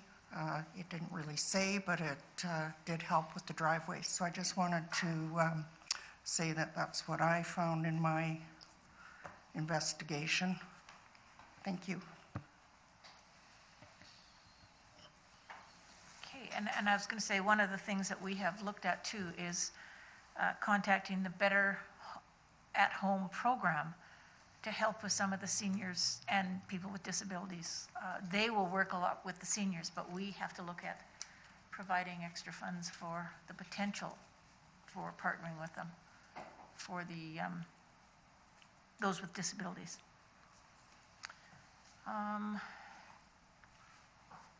So I think we need to come out of this with some kind of a motion to give staff direction as to where we're going. We've all talked about the number 6 option as being a good option. And the level at 50,000 is enough for you to be able to get through some of these challenges in future? Yeah, that's correct. I think that could handle 2 to 3 25-centimeter snowfalls. I think we would be able to combat that. If we had a very unforeseen winter, I think we would come back to council and request more funds. Okay. So is everyone, do I need to move her in a seconder for somebody to move that we add 50,000 to the financial stabilization reserve for snow removal? And second? And any more discussion on it? It sounds like everyone wanted to move in second, so. All in favor? Opposed, none? Carried. Does anyone have anything else they would like to do with this fund before we move on? Going once, going twice? Done. Okay. If I could just add one more thing, if we took the 2019 winter, we would not have withdrawn from that $50,000. All of that was perfectly maintained in-house. We had very, very minimal complaints in 2019. So there is options that funds would not be spent as well. And 18 as well. And there's still the policy that we're going to look at in terms of service levels at some point, just not today, right? Correct, and that's one point that I want to make is here you're making some preliminary budget decisions, but once you see the snow clearing policy and what the triggers are going to be, you may say, well, that's not going to be enough. If we trigger here at 30 centimeters, maybe it needs to be 15, and that might have some cost considerations that ultimately would necessitate budget amendments later. But I think one thing that I want to make sure I have a handle on just for clarity is council, it sounds like, has a desire to be able to use this reserve. We're talking about, again, still exceptional storms, 30 centimeters plus, to be able to do more than just keep service levels. We're talking about potentially assisting with things like alleyway cleaning and things like that to be able to assist with the elderly. So a bit more expansive with how that reserve could be used. Am I understanding the direction generally? Yes, but also there's the addition of the potential negotiating with YRB that could also bring some. Yeah. And that one would Cost probably be an valued. annual thing. Yeah. Okay. And driveways, if, we can get to that. Well, we're not talking driveways, so. Can you, you're not on. Thank you, Mayor. Yes, and if we can include the driveway clearing in some of the troublesome areas. With the 30-plus centimeter storms, is that what you're talking about? We have a concern, as many citizens have expressed, is that when it does get high, the snow piles up in front of folks' driveways. In that 50,000 reserve, can we also address that concern? Thank you. So the answer is no, because that would be a change in service level. So again, any change in service level is going to need to be an annual budget thing. Reserve is going to be to hit the exceptional situation. So if the expectation is that we are going to clear driveways, council needs to increase the budget, not the reserve.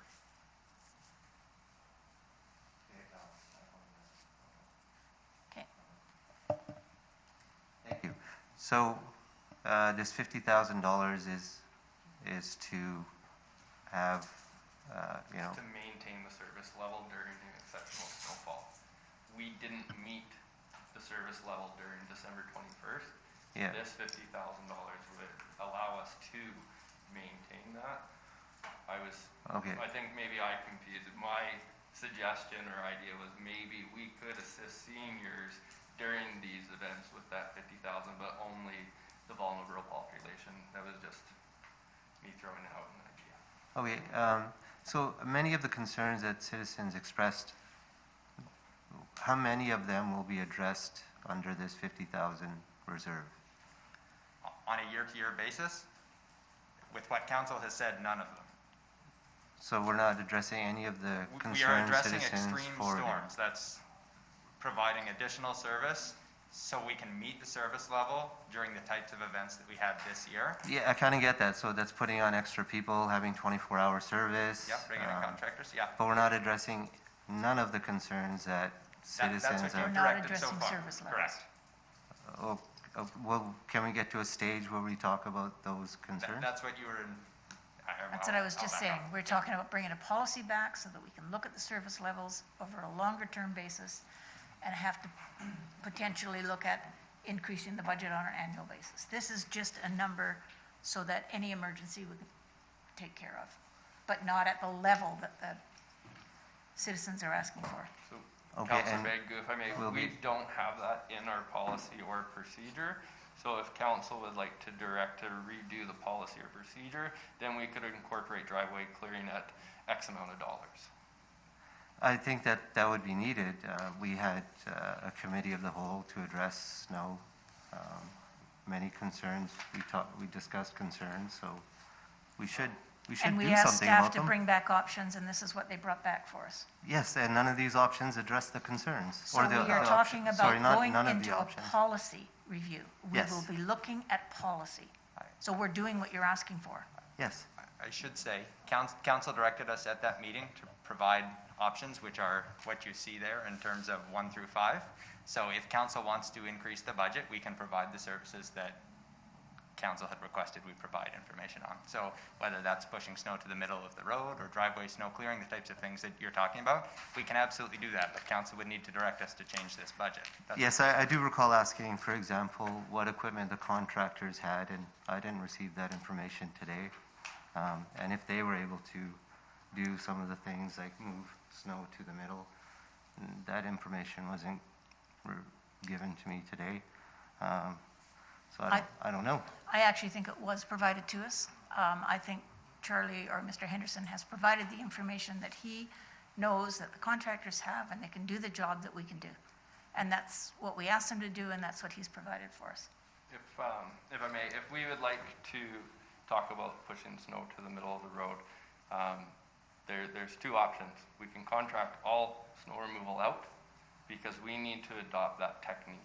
So when we adopt that technique, we have the capital costs of $490,000, as well as we need to utilize subcontractors for their trucking as well. So it's either we contract it all out and Public Works does not complete any of the snow removal, or we adopt the new technique at the capital cost and the operational cost, as well as utilizing some of the subcontractors. So it's a real partnership for that technique. All right. I think we'll look at the policy changes and take it from there. Thank And you. I think what we do, Councillor Bangu, is look at it as a team. When you come up and say, I wanted this, we have to all agree on it. If we don't all agree on it, then it doesn't get, Well, no, at brought that back to us. point, they were asking for options. Yeah. And they brought back the options. they that's could what I do. was asking for. They asked me, what would you like? And even you said, what do you folks like? What do you want? So why are you changing the story now? Stop doing that. Thank you. Councillor White, I forget what I was going to say. okay. So at some point in the future, we'll be looking at policy. Oh, Councillor Etchart? Just listening to everything that's we've been discussing, from what I've heard today, because we're talking about the major snow events, and in the past, we've had some heavy ones, but lately we don't have as many. From what I heard Public Works mentioning was that some of the contractors have the same equipment that the city may have, which is graders, but the most useful thing is their capacity to truck the snow away, because the city can do some work, and what we really need is a partnership. And if we want to invest $800, $900, $1 million, and tax increases of 10%, we could do that, but it just doesn't seem like an efficient use of the tax dollars or the staff. So I really like option 6 because it's kind of your rainy day fund for those major events and not the smaller events. And it's also working with our contractor partners, and I think it just seems like a cohesive agreement to work with people who work in town and would appreciate the work and love the opportunity to work with the city. So I really appreciate option 6, and thank you for all the options you did provide. I will add that if council does see fit to make, a more minor amendment to the budget, one area that we did here was that downtown snow clearing, and we already do utilize some contractors for that, and we can increase the amount that would happen with an increase. And so there could be some potential for service level increase without any capital costs. So that is an option for council to consider, but if you would prefer to just take that all up at the time of reviewing the policy, that's perfectly acceptable as well. Thank you. So do you have anything else for us? You Only if you have questions regarding the capital projects. Any other capital request information back to Mr. Henderson?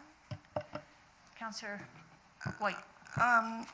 With this $50,000, will we be asking to increase that every year, or like if you use $20,000 out of the budget, we just tip it back up to 50,000? Or do we add a little bit every year? I don't think we'd be looking to add any to that. Well, Yeah, maybe let finance we will take this review the financial stabilization reserve balances.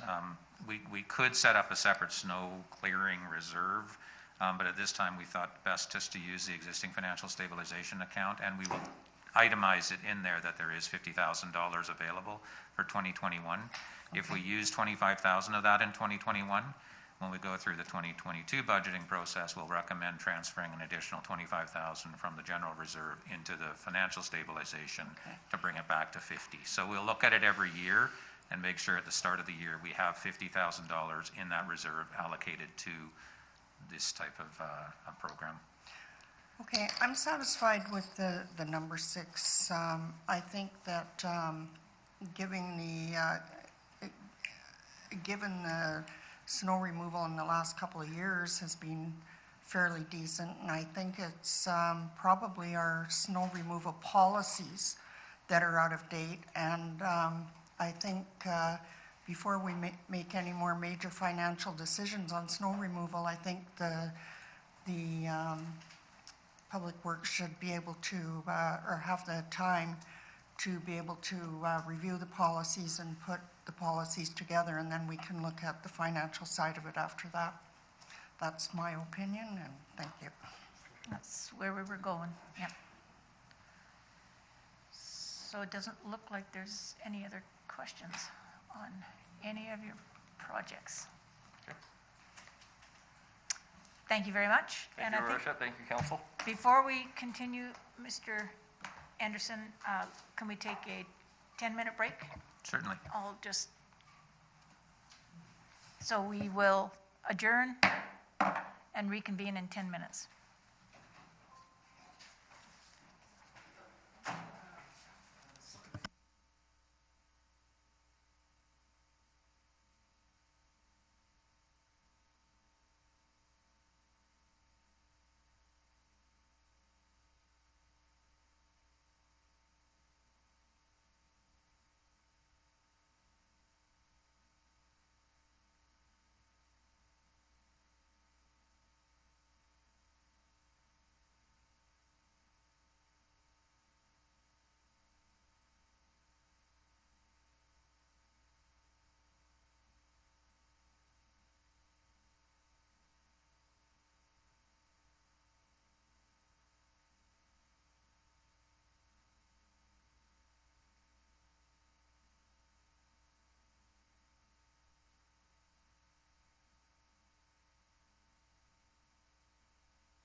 Oops. We're going to bring this meeting back to order, and I'm going to turn the chair over again to Mr. Anderson. Thank you. Thank you, Mayor. So we're stepping through these capital projects, so we're going to bring Will George to the podium right now, and I'm going to pass it back to Sean Strang as well, too. So if you can give him access to the presentation. We thought we were over now that Charlie spoke and that was it, we were done. Well, he is the show, but Mr. anyway, George. we still have some guest acts here as well, too. Anyway.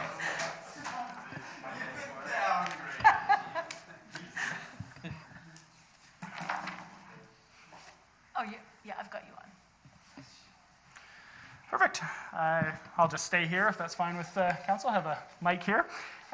So this is for the downtown revitalization. It's $100,000. Initially, it was for the downtown washrooms, but as was previously mentioned, we have a grant application in right now for that. So this was part for downtown washrooms, but also for downtown beautification, the COVID-19 Economic Development Recovery Initiatives, signage, and the BIA support. So this is a carryover from 2020.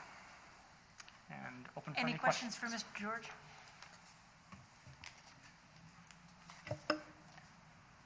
Councillor Bangu. Oh, hold on. Who else have we got on here?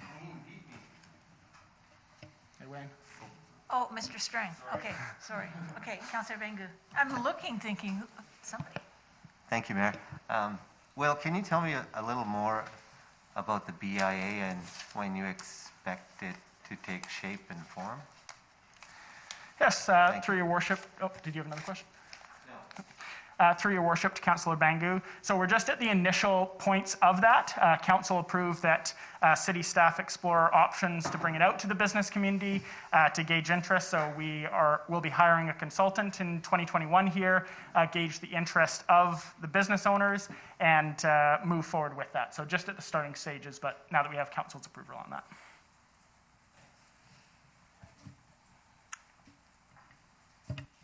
Anything else?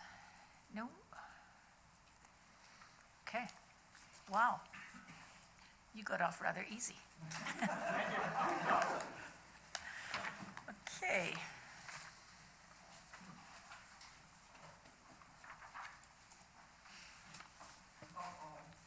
And the fire chief knows it every time he wants stuff, right? Show number 2. I used to be number 1. Oh, you still are number 1. Some days. Chief, I need you to press the button. Sorry, your worship.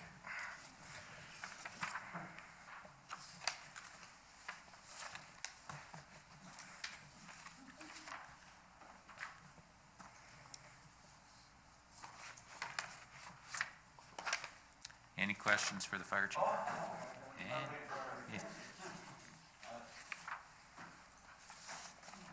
Is there, do you want to present to us? Just questions today. Just questions, okay. Does anybody have any questions? Councillor Bangu. Thank you, Mayor. Thank you, Chief. You're number 1 in my books.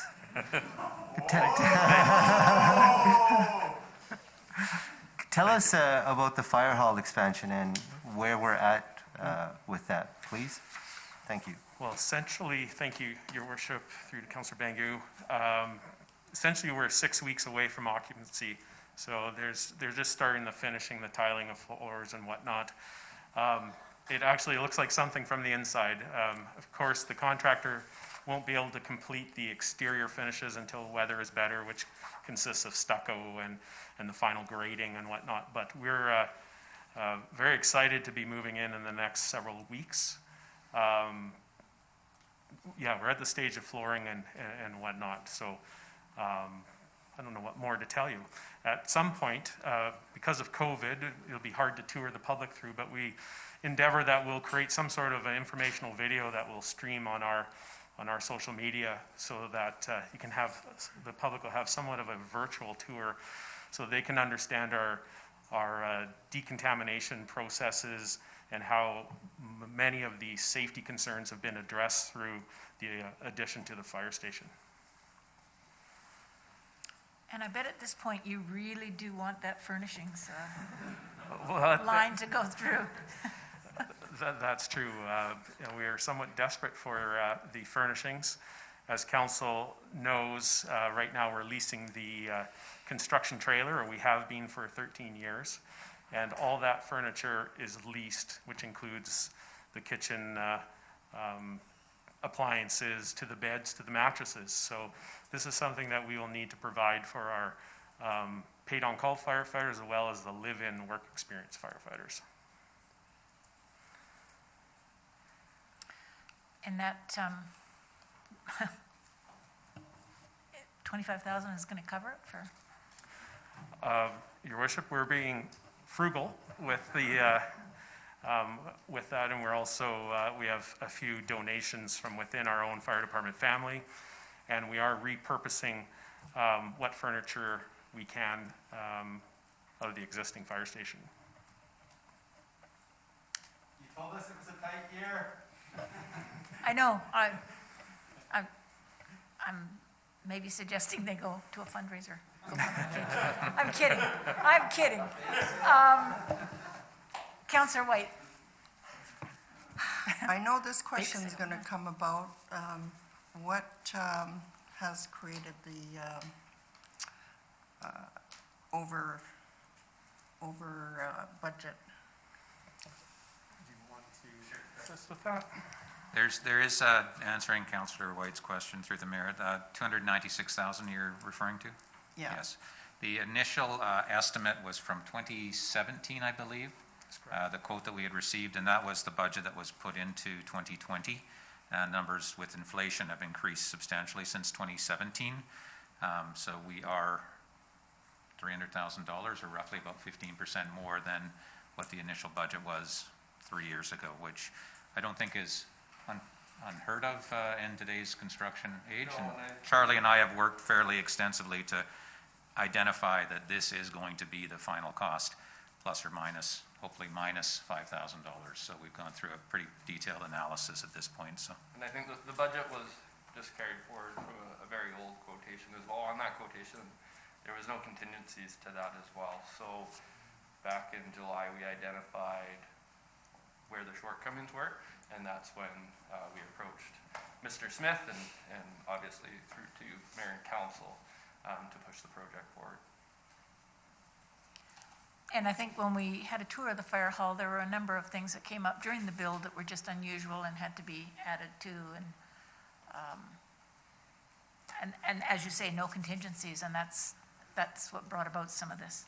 Yeah, and with the set budget now, and the final weeks, as the chief had mentioned, March 28th is for occupancy, and we're looking at no more change orders from here on out. And I think the initial public request was for 2.2 or 2.3 million. And when the quote initially came back, it was 5 million, whatever it was. And you have cut this back to 2.2. And I think that's what the whole delay was over the last couple of years. So throw inflation on that, and it's just kind of skyballed at this point. Where's the Skyballed? 2.2? That was about the original 2.2, 2.5. I thought that was for a whole fire hall. Like a That was whole- over 3 years. Not for a whole new fire hall? Oh, for not a whole new fire hall, no. That was just for this addition. Okay. And the 5.5 was also for just the addition when the quote first came in. So they've tried our, Bigger edition. This is a different project than that one. it's quite a bit smaller scale than the original one. Yeah. So I'm not sure. No, I understand. Well, that's what I thought. I thought that one was out the door and then this other one was in at one point. Same one over 3 years. Okay, answers my question. Thank you. Councillor Reichert. Well, just adding to that question, I know one of the situations was the drainage that happened, because during our tour on Monday, you mentioned that the drainage, the lagoon or whatever that was draining in there had to be reinforced, and that can add costs. But my actual question was, the software records management, will it just be more detailed than what we currently have? Like have stats on houses or whether they, Well, the records management system is, we'd be workspacing software off of Kamloops Fire Rescue. Right now, we're taking a lot of that dispatch information and we're having to plug it in multiple times after the fact. So every piece of information we're dealing with in triplicate. In this way, all the secure storage of all that incident information will be stored on the servers and in the cloud through Kamloops Fire Department. They'll manage a lot of all the software upgrades and whatnot, and we're just workspacing from that. It's also tied into our mobile computer-aided dispatching. Of course, Kamloops Fire Rescue also dispatches us to emergencies. So it's kind of a complete package, and we've been moving down this road to workspacing with them for several years. Finally getting organized to do that, and we're starting with the incident module, which means on our computer-aided dispatching, we'll see information like mapping, hazard alerts, pre-incident plans will be on. So you're correct in saying we'll have more robust information for our crews that are responding to incidents. And the other part comes on the admin side where we'll be moving to our inspection modules, property modules, and all that's down the road and in the future to be built into the software. sounds great. It's a great partnership. Thanks. Councillor Fair. Thank you. So Chief, I believe I heard you say that many of the safety concerns had been addressed, which is good to hear, although it makes me wonder if there are safety concerns that are still remaining, and if that's something that you'd like council to be aware of that may need to be addressed in future. Well, I think right now we're taking care of our top priority, and that's our exposures to toxins and all bad things within the fire station. And that has obviously a huge effect, not only for firefighters, but whatever they take home to their families. So I'm feeling quite confident that we're providing the firefighters as much protection as capable, even though the line of work they're in has its own hazards. Yeah. Beyond that, we'll identify things obviously year to year, and as technology improves, I'm sure, we'll want to get onto that train if it has something to do with firefighter safety. Once this is complete and we're in the space, again, our health and safety committees, they'll look at generally the fire station and our procedures in general. But quite honestly, I think we're really taking care of the nastiest thing in the room, and that's the carcinogens and cancer-causing toxins that we're exposed to on a daily basis. Good. Okay, that's good to hear, and thank you, because I know that when we look back to, as Mayor Brown referred to, the original cost of projects and how that's been scaled back, it's appreciated. I know that kind of work isn't easy, but you've succeeded, so thank you. Thank you. And the other thing you have taken care of is the whole issue of gender washrooms. That's correct. We have 20% of our firefighting force are female firefighters. And as the public probably knows, because this has been in the paper several times, we just don't have the facilities, or didn't have the facilities before. And with one single shower stall in the fire station, it was hard to process up to 40, 45 people after a large fire incident. So in what happened is most of those firefighters would take those carcinogens and products of combustion home with them. So now we're able to manage that, and we can also grow on our female firefighting force. And Councillor Christopherson. Good, thank you. Well, Chief, we really appreciated the tour that we had of the building. Project was much needed and very worthwhile. Really pleased to see what was happening there, particularly with the health and safety issues, and for keeping your costs in line. I know you sweated bricks over that, but we've got a wonderful program down there, the WEP program, Work Experience, and putting it all together, we've got a pretty terrific fire department. And much of that credit has to go to you, but I'd also like to say thank you to the volunteers for all the time they put in. And just a little punch here, make sure you take care of those WEP guys. They put in an awful lot of time. I didn't realize how much they did. I'm not going to get us into trouble with anybody by saying how much they are worked, but we really appreciate it and thank you for bringing that program to merit. Thank you. I do want to recognize Charlie for all his efforts in managing, especially the finance side and the project management portion of that. Obviously a great relief to me. It's not my forte for certain, but that's appreciated. Thank you. And anyone, Councillor Luck. I just want to piggyback on Councillor Christopherson's comments here because most of you know that I was a little skeptical when I first ran for council and I first came to the city about the program about building this new grandiose palatial building for the fire department and everything. But since then, Councillor Christopherson and Chief Dave have educated me on that, and I've got a really appreciation for the fire department here. Even though we're a little over budget, and you know me, I hate going over budget on most things. I'm going to give you a ride on this one because we are very, very fortunate in Merritt to have the fire department that we do. Our costs are maintained very, very well because of the job, the program, as Councillor Christopherson has talked about. So we'll give you that one a little bit cheap because you do such a good job in the other areas with the WEP program and everything. And we're very fortunate, and the citizens of Merritt really need to know that. I have become a firm believer in the program for sure, and it's very good for us. Thank you. Thank you.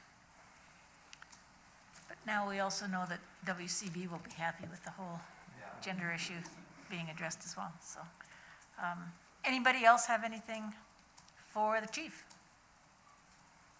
I think the rest of it is pretty straightforward. Thank you very much. Wow, that's got to be the shortest presentation we've ever had.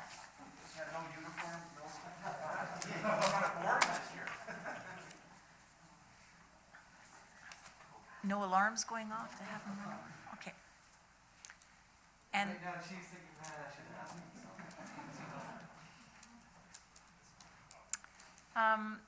Mr. Anderson, you're next, or Mr. Strang, whoever.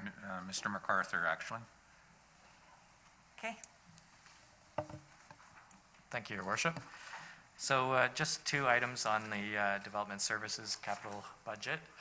The first, as mentioned earlier, that by Mr. Strang, the vehicle there, we have one vehicle for City Hall to share, and of course, the Development Services Department uses the vehicle daily by our building official generally, but also for other meetings.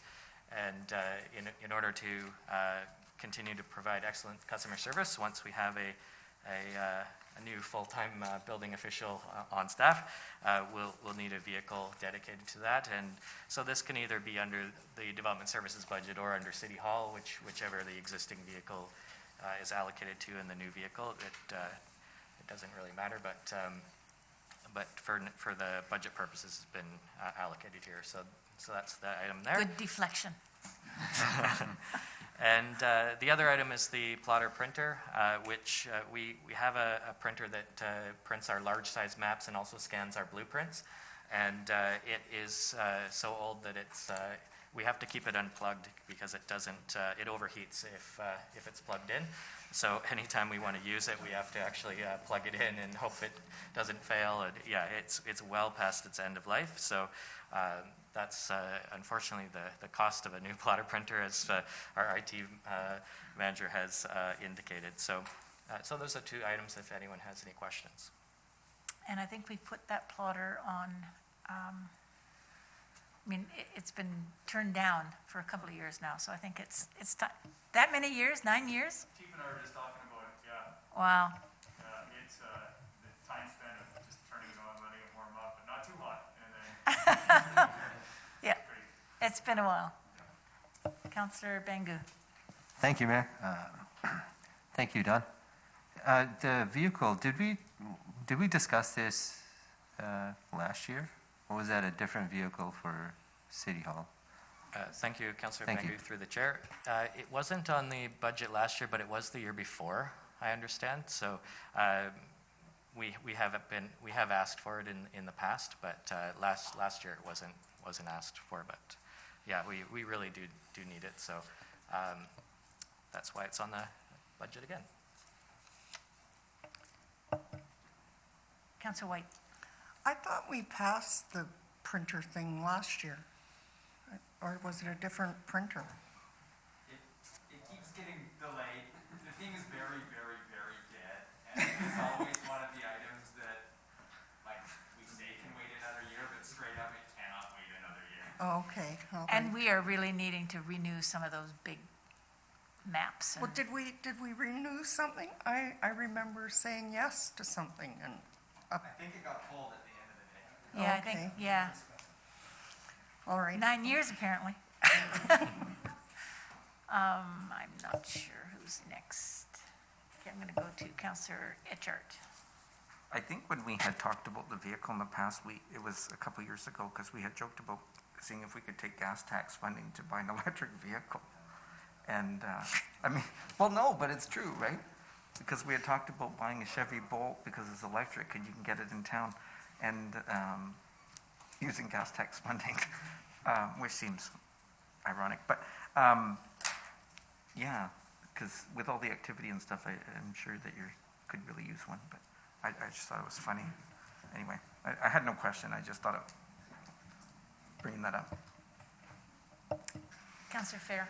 And I'll just add my 2 cents to that as well, because I do remember that it was proposed in the budget by the previous development services manager as well. So this isn't new, the vehicle's needed. Part that's new is it's an electric one.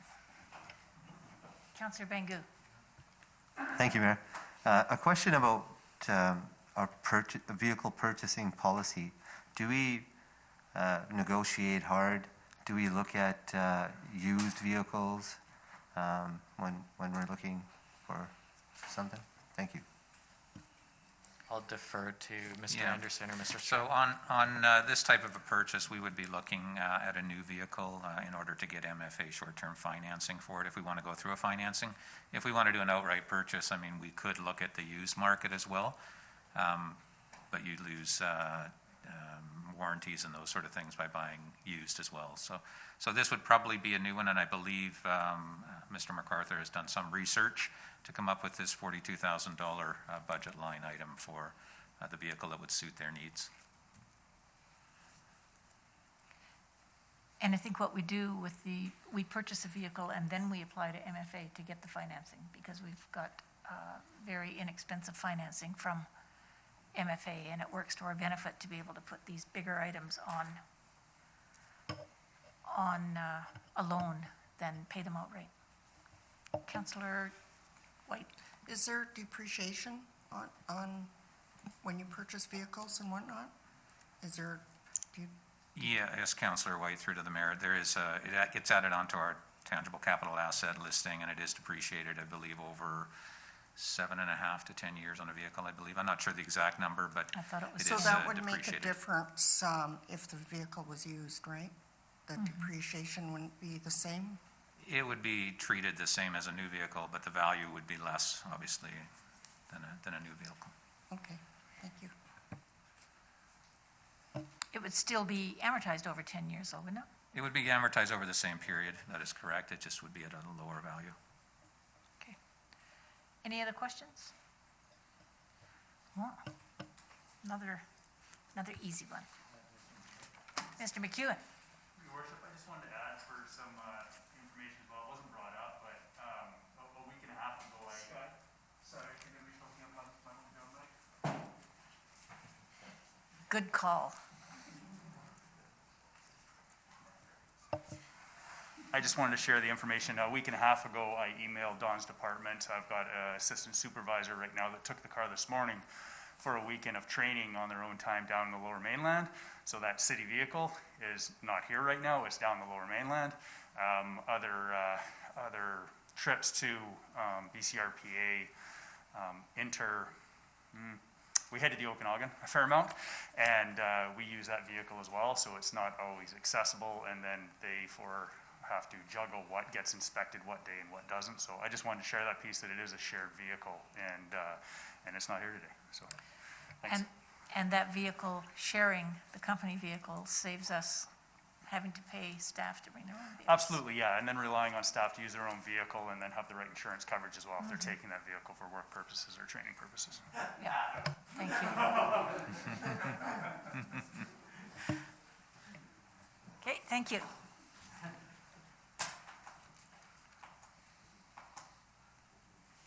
Admin next. So this area administration, a lot of it will start with Jim Johnson, our IT manager, here to answer any questions related to technology. And I think that is pretty much 100% of what's on the list here.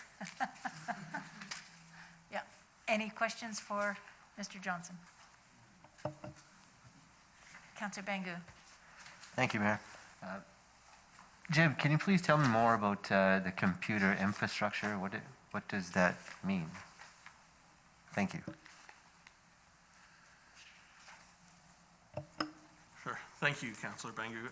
Infrastructure is mostly, it is switches, law monitors, new computers. We have a lot of computers. We have actually 17 computers that are still Windows 7 right now. They're about $1,000 each to replace. That's covered under there. Anytime somebody needs a USB key, a lot of small stuff, keyboard, mice, that's what's covered under that $50,000. The front door for development services was paid for under that as well. So a lot of smaller projects get covered by that. Does that help? Is that not what you want? Okay, it's pretty much everything. That's pretty much everything I do that isn't software. So if I buy a cable, Except servers. adapter, that sort of thing. Mr. Strang. Thanks. Councillor Bangu through the chair. From an accounting perspective, just to kind of add a little bit more, this, as we kind of discussed, in individual instances, it's more of an operational thing. A computer breaks or needs to be replaced. Doesn't hit that capitalization threshold, and therefore it wouldn't appear on here. So you wouldn't see this particular computer needs replacing or a USB key needs replacing. It's historically been on the capital report as a single amount, and in that amount, it is a capitalizable item. Small computers are not. So what we do with it next year, I'm not entirely sure. I kind of like to have things like this visible to council so they can see it and report on it, et cetera, but it may be an operating line in the future. So just to kind of think it's like long-term computer consumables, so things that break over time and things that need to be replaced. The amortization is over a very short period. I believe our auditors prefer that we do recognize it all as a lump sum within the computer infrastructure account from an accounting perspective. Keep it as capital versus operating, but we will get their opinion on that and look in the future maybe to expense some of these things rather than capitalize them.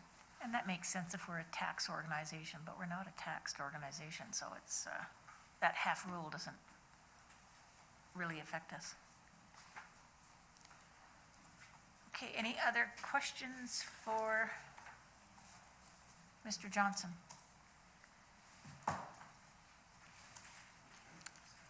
Are we going to let him off the hook? $121,000, and we're just going to say, that's it? The FOBs are going to be on, FOBs are going to be on all our buildings, correct? Soon, someday? I hope so. It's, right now, we're just doing the fire hall this year. I would like to have it at CPO, and there are a few other doors I'd like to add to it. It isn't on the back door of the City Hall. It's not in back or the arena, but those places I'd like to have fobs. Yeah, I'm totally in agreement with that. But that'll be in the future. It also tracks who goes in and who comes out. It does. It's one of the, it's not just Yes, getting in and that's a reason why I separated out the security system. They are actually provided by different vendors, so you don't have, if you get a fob, you can't disable the security system. You have to have two ways of getting in. You will see those additional doors on the longer-term capital plan. They are all planned in the next, I believe, 3 years. There was a couple more on this year that we chatted about and pushed off, I believe, two doors until next year that were priority 2 items. Thank you. Councillor Bengu. Thank you, Mayor. Jim, can you tell me more about the Wi-Fi expansion and why it's costing $10,000? Thank you. Sure. The access points for, like, there's consumer grade products and then there's more corporate products. We had a lot of consumer grade products when I started here, and I've moved over to a more industrial product. And it does cost a little bit more. It can handle more traffic, and it has higher speeds. Right now, we have 2 access points that are really good. They'll handle up to about 150 people. But we had a teachers conference, and everybody was complaining about slow speeds. I think there were about 700 people that were there at the time, and that would just allow us to cover like maybe 500 or 600 without issue. The network part of that, oh, you didn't ask about the network. No. Oh, the network part, that's more because the only place that has network right now are the offices. There's no network in any of the other rooms, so they can't take the phone, the Polycom phone, and just plug it in somewhere else. They have to actually be within radio distance of the home base, which is in the office right now. So this would allow them to have network. I know when the pipeline was coming through, they actually brought in their own TELUS provider so that they could have reliable internet, whereas if we have an actual spot that they can plug in, we can connect them directly to the internet and not go through our network or anything. And the network upgrade is purely for the public. That's not for internal people, internal employees at all. So Pretty much, it's safe internal for the Wi-Fi. employees with our setup, we can go in there and use Polycoms and everything, and Yep. so this is access to the outside, which is what we need when we rent the facility out. Yeah, both those are pretty much purely for the public. No employee will really benefit or That and notice a sound. change. And we're getting to sound, yeah. Okay. Any other questions for Mr. Johnson? Well, you're off the hook.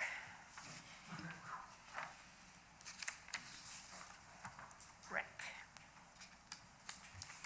On to Mr. McEwen. Maybe you can address that sound system first.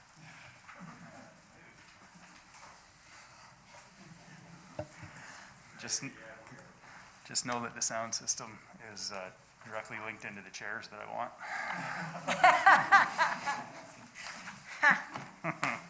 Got ya. So, any questions?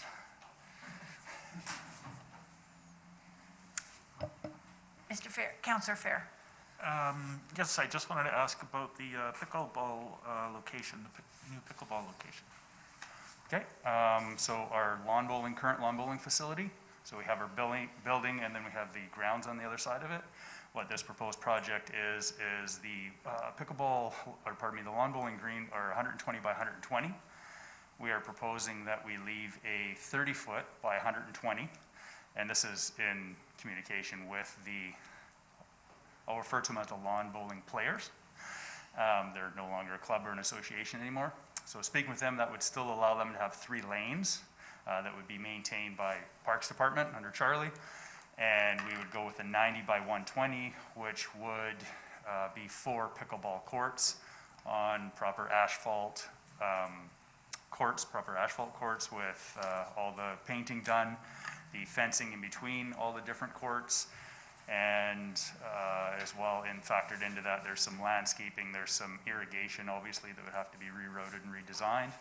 And all in package deal, we are getting $130,000 from the TNRD and asking for 26 on our end, as well as the management of the project. Pointing at Charlie. Good, yeah, that's good to hear. Number 1, of course. Yeah, good to hear. I know the pickleball has been looking for a permanent court for quite a while, and that the lawn bowling center was a little bit underutilized, but you found a way to accommodate both, and that sounds great. Thank you. Thank you. And just to mention that this $130,000 from TRD is from discretionary funds from both Director Laird and Director Graham for areas M and N. And so they've put in that amount of their discretionary funds. Councillor, okay, I'm going to go Councillor White. So what will happen to the current lacrosse box that they're using for pickleball? Yep. Councillor White, through your worship. The outdoor multi-use sports box will continue to be the multi-use sports box. The lines that they have in there, if they choose to host a tournament and they want to be able to use that as, you know, some type of overflow games or whatever, they may host them there. The conversations that I've had with them, they would basically not use that anymore. I'm not sure if any of you have been in the actual courts. They're cement, not asphalt, and they're not painted courts. They're painted lines in there, so the traction is less than desirable for sure. And yeah, the multi-use sports box would continue to be used with the other sports groups that use it and drop in. Okay, thanks. Councillor Bangu. Thank you, Mayor. I enjoy the multi-use sports box. There's a lot of activities that you can participate in. I noticed that the basketball rims are they're not aligned. Perhaps someone could take a look at that sometime. As for the curling club building roof replacement, I noticed that there isn't a number attached there. Can you please share with us why? Thank you. To Councillor Bangu, through your worship, that was the curling club put forward a grant request, and that grant request, funding request was denied through the province, and our part, we were going to financially support it, part of it as well as the TNRD was going to, but when they didn't get their matching grant to the funds that were going to be proposed to it, the project has since been put on hold. So it's not a project that's happening that I'm asking for funding for now. Welcome. I think that was a huge value. That was another 130 that was coming from TNRD. On that one, I believe, your worship, it was just going to be 40 matching what we were going to put in. Oh. Yeah, the 130. Rodeo grounds is yes. the, yeah. Got you. Fall fair. Get my facts straight is what you're saying. That's what we're here for. Okay. Anybody else have anything from Mr. McEwen? Well, you want to talk about those chairs? I want the sound system, so if they're together, I'm in. Excellent. Okay. Did you want me to talk about anything else on there, or good? I want you to talk about what we need for that sound system, because I thought it was a lot bigger value than that.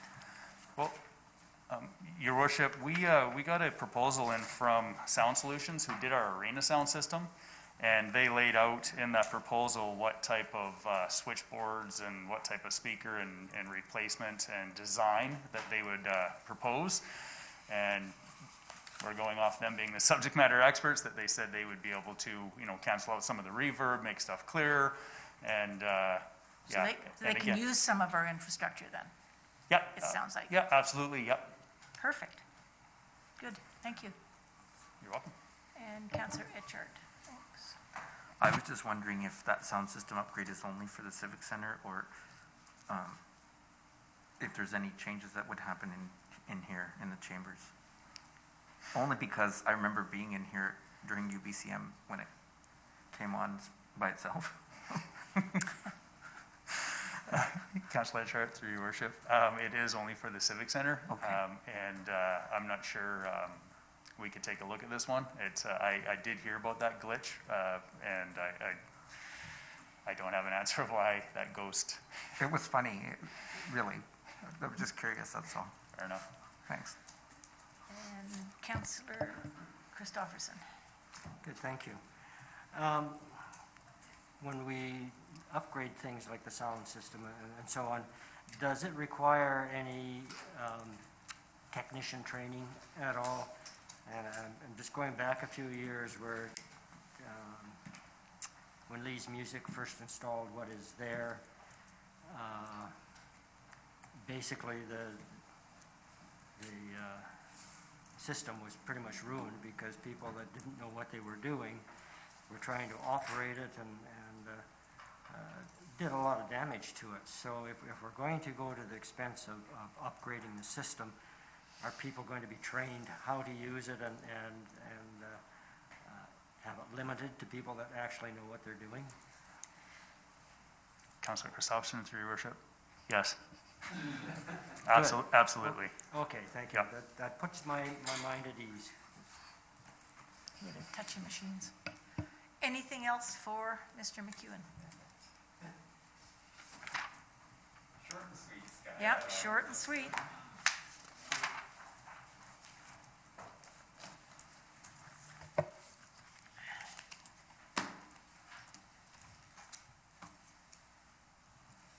Mr. Anderson, back to you. Okay. So if you turn to page 10 on your package, just want to cover here before we get into some of the employee stuff and then on to the tax presentation. The good news story is that in the capital plan, we've got 15 million in capital projects, and if they all go through and we get all the funding that we require, we've got $15,000 in asset improvements for the year. So that would be a great news story. By doing all of those projects with the operating plan that we have in place, even taking into account the prior year addition of COVID-19 funding, we are over a 2-year period down just under $1 million, in overall reserve surplus balances. So had we not had the COVID funding, we would be down about $3 million on reserves. So we are down about $1 million, but we are getting $15 million out of this plan in capital improvements. And the reduction is larger in 2021 because we're not recognizing that COVID revenue in 2021. We're recognizing it in 2020. So that's a bit of a summary there on the reserve and surplus continuity. The Schedule D has more details by individual reserve fund. And you can see that the proposal there would be to replenish those reserve funds to the point that they would cover the 2021 capital budget for 2021. And we will discuss that in more detail during the following presentations. And definitely as we get close to the final approval of the financial plan, we'll have amounts for those reserves. And I think we were talking earlier about the potential airport requests, and they're looking at fencing and lighting, but we haven't actually got those into the budget now. Same thing with our economic development, downtown revitalization. There may be more dollars added to that. And we think the age-friendly has some funding from rural dividend. The age-friendly, there is rural dividend funding that we have received related to that. So that is in the operating plan for 2021 is to spend some of that money and draw down that reserve. It's not a reserve, it's just a grant. grant that we'll recognize. So if we have a need for any other area like this that hasn't been discussed yet with the committee levels, then we will be looking at bringing it up, discussing it as an adjustment to the financial statements. Through the Financial merit. to the I mean, budget. one way to do it would be to add another capital project on if we had specific projects for 2021, or we could increase the reserve balance for the airport, knowing that maybe during the year we'll have a request come forward for some improvements, and that money will be in that reserve account so that we can do an amendment. I think we were hoping for grants. Is the fencing and lighting plan, like the creation of the plan, not in this financial plan already? In 2021? Repairs, and we switched that out to do the fencing and lighting plan, kind of thing. Is that not in there? And Mr. Smith, we need you Okay. on It the is in mic. operating. When if it isn't in here, we will absolutely be bringing this forward, but it is part of this 2021 budget year where we will be doing a fencing and lighting plan to be able to assist with grant funding for future years. So we'll make sure that that is bright line for you at the next meeting. Thank you. Okay. It may be in the operating budget. We'll just take a look at that before the next meeting. Okay, and Councillor Christopherson? Well, I was just having a heart attack. Because I thought we had the fencing and that in the budget. I'm going to be having a meeting shortly, and it would be nice to. I think what happened was the planning portion got made through operating, not capital. And they're So looking we're at, good, are we? and they're looking at grant funding for it anyways. But even at grant funding, it still has to be in the budget. Okay. I didn't think it was under grant funding I thought this one was a done deal. That's right. The creation of the plan won't be grant funded. We Right. will do the plan out of city's budgeted dollars, and once we have the plan, we will go out for grants to complete the project. Where the confusion came in is initially we'd put forward a capital project for airport fencing because there were some repairs to the existing infrastructure that we needed, but ultimately we determined at the staff level that repairing fencing for something that might ultimately get pulled out as part of the next plan probably didn't make sense. So we're going to run the plan, and then we will move forward on grant funding for whatever that plan entails. So it will be in this budget. Okay, thank you. Here, I was hoping to avoid a heart attack, and then I created one. I just didn't know if I had to hide under the chair or anything when I'm at the meeting. No. Okay. Sorry, I interrupted. Not a problem. So that is a bit of a summary there. We will take a look at the airport funding. I see some dollars in there that might be related to that plan. So we're moving on now to page 11. This is the proposed FTE count for the City of Merritt for the 2021 year.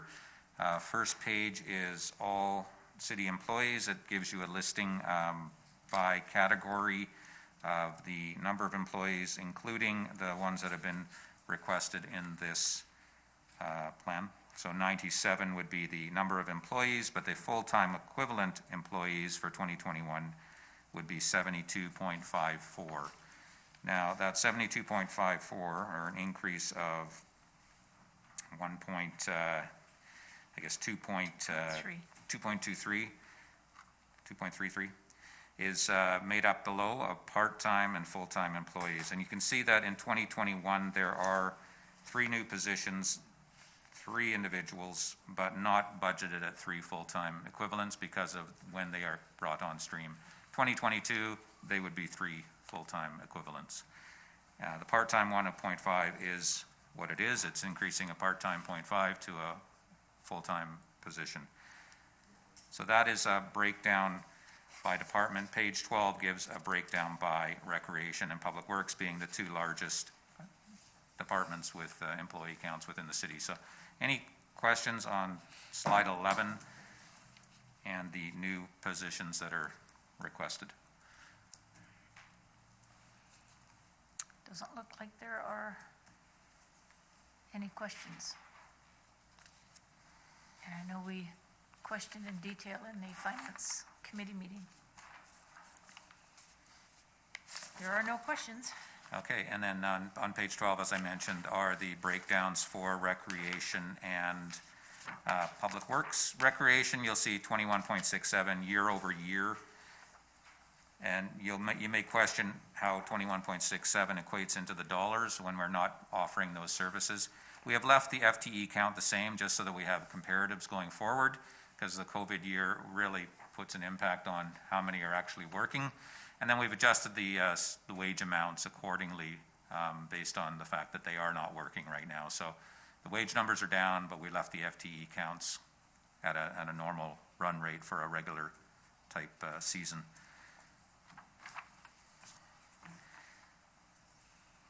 So moving from the employee side, the next final discussion point here that we've got for the day is property taxes and the implication of the increase that we're asking on tax rates and so forth. And we do have a PowerPoint at the very end where we want to spend a few minutes talking about citizen engagement and putting out a survey. So let's make sure we save a little bit of time at the end for that, because that is a requirement for us to get public consultation.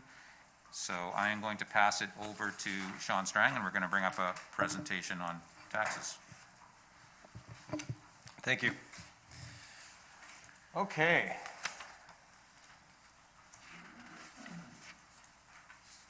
So we've talked about the services that we're looking to provide in the coming year, the expenses for them, the assets that we're looking to acquire to provide those services, and now, of course, we get to the interesting part of how we propose to pay for it. Sources of funding for municipality. Now, for the Finance and Audit Committee, this is going to be a slight rehash, but there's a few new slides in here that I wanted to draw some attention to as well. This source of funding, what we are talking about today is the municipal levies on the right-hand side. So, which is over half of the funding in the city. Other things that we get as revenues are parcel taxes, water and sewer, and that's used for capital improvement for the water system, for the sewer disposal system, user fees, things like pools, operational water rates, that kind of thing. And then the municipal levies is, of course, what comes in on your tax bill. And that represents, in 2020, 53% of the total. We've put forward, so as a basis or as a baseline, we've put forward 3 different scenarios for the 2021 year. We are recommending a scenario A. The 2020 budget, as we'll get into in the following slides, it was about 12% lower than the inflation-adjusted 2017 budget, which is obviously causing some constraints and fiscal constraints that you're seeing within the town with ability to provide services and properly fund reserves, which is, that was a big part of our capital discussion this year was the budget amount was significantly lower, and we need to really think hard about, a 3 and a 5-year plan and tuck in a little more on capital this year to proceed forward. So scenario A is the lowest scenario. We believe that this is probably the minimum recommended scenario to keep reserved at a reasonable level. It says revenue of 8.015, just a matter of accounting. Wayne had been talking about a number of 8.2 earlier. That also involves the transit levy, which we don't control. So here we're just going to concentrate on the numbers that we do control.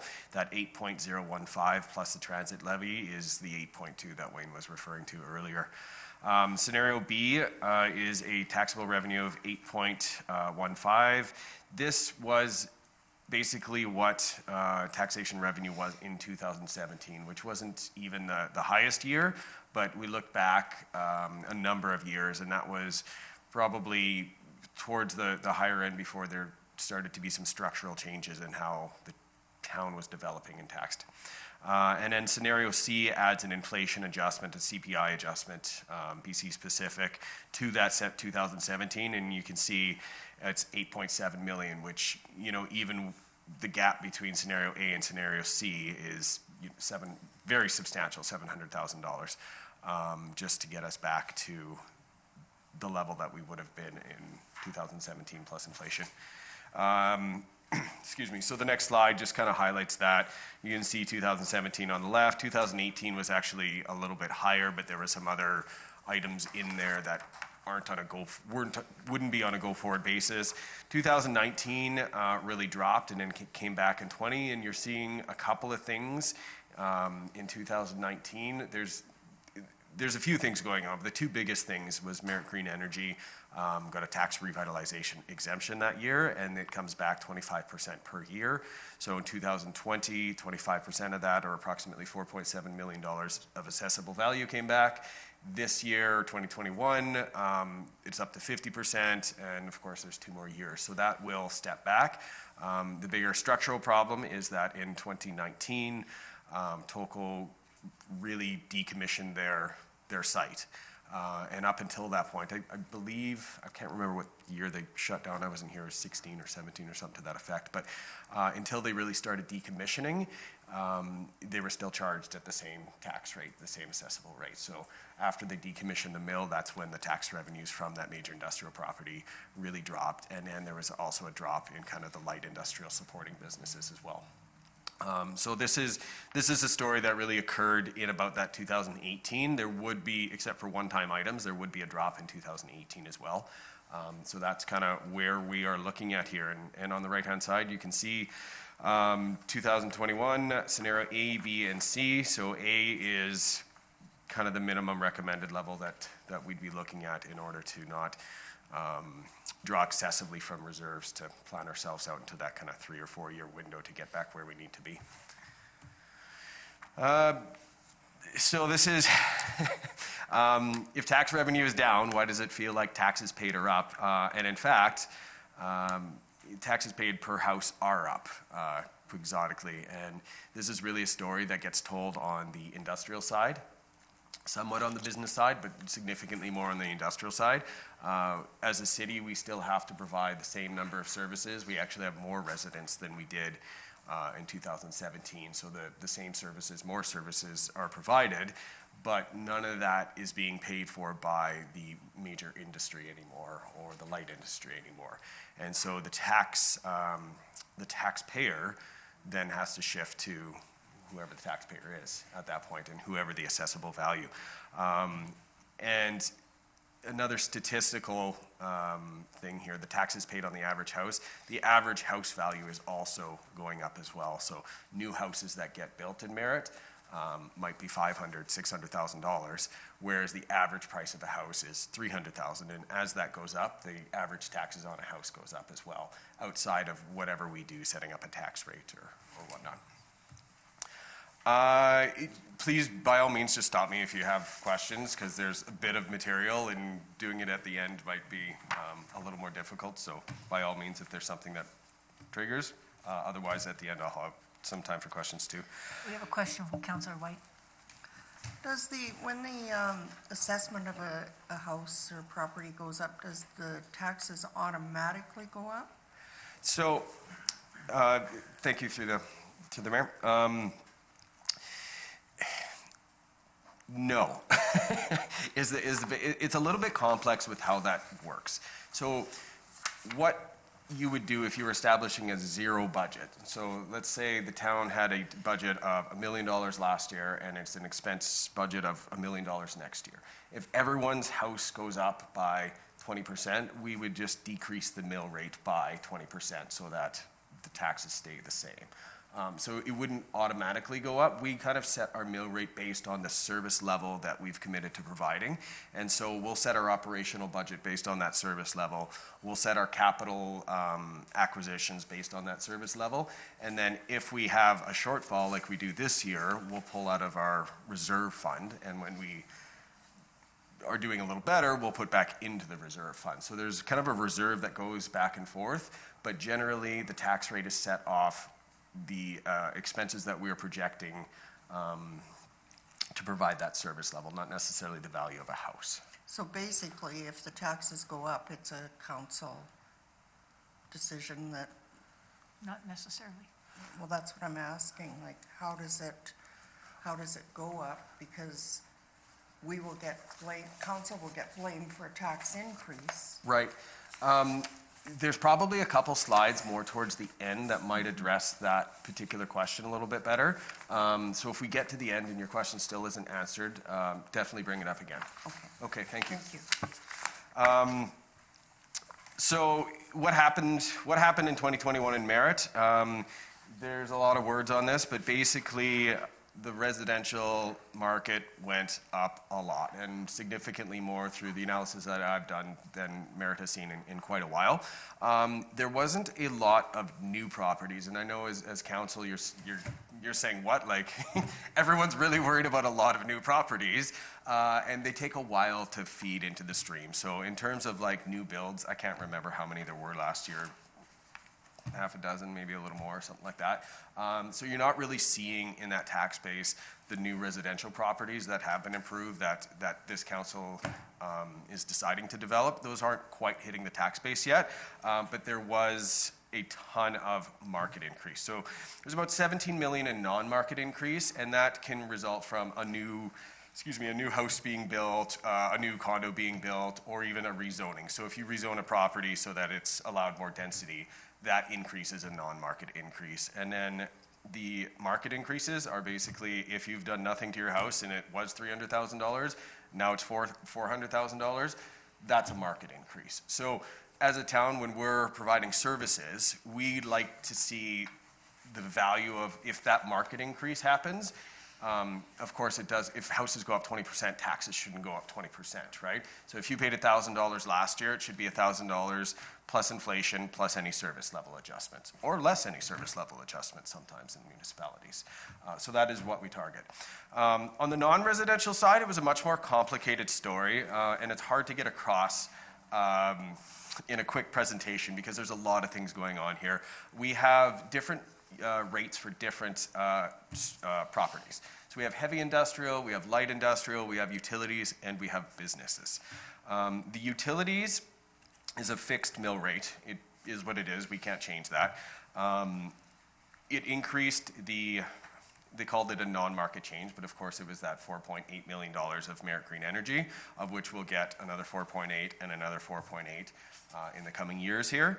And then there was 3.3 million net non-market additions to businesses. So this would be businesses that are doing renovations, are building a new building, are adding to their existing property. So that is a really good news story, is that the businesses that are here or new businesses that came in 2020,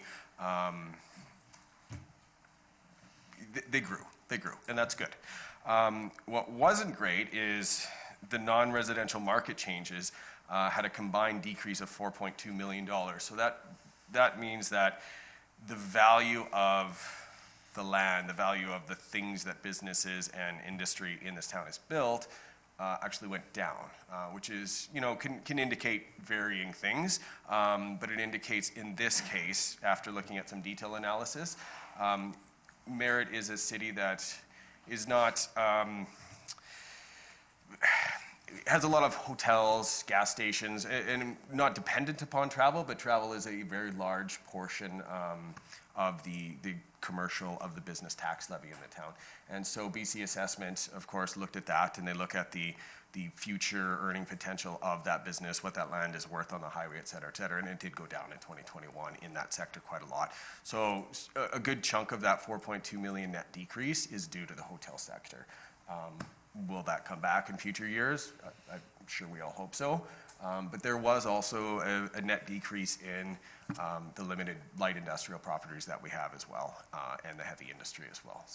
So we're talking about the amount of dollars that the business industry on their financial statements, not their buildings. No, Mayor. It's what they go off is what's the highest and best use. So, okay. What would that property be worth if it was allocated to the highest and best use? And that's kind of what they assess on. So, you can imagine a hotel property, a piece of land. What's the highest and best use? If the hotel, what's the highest and best use of the actual structure itself?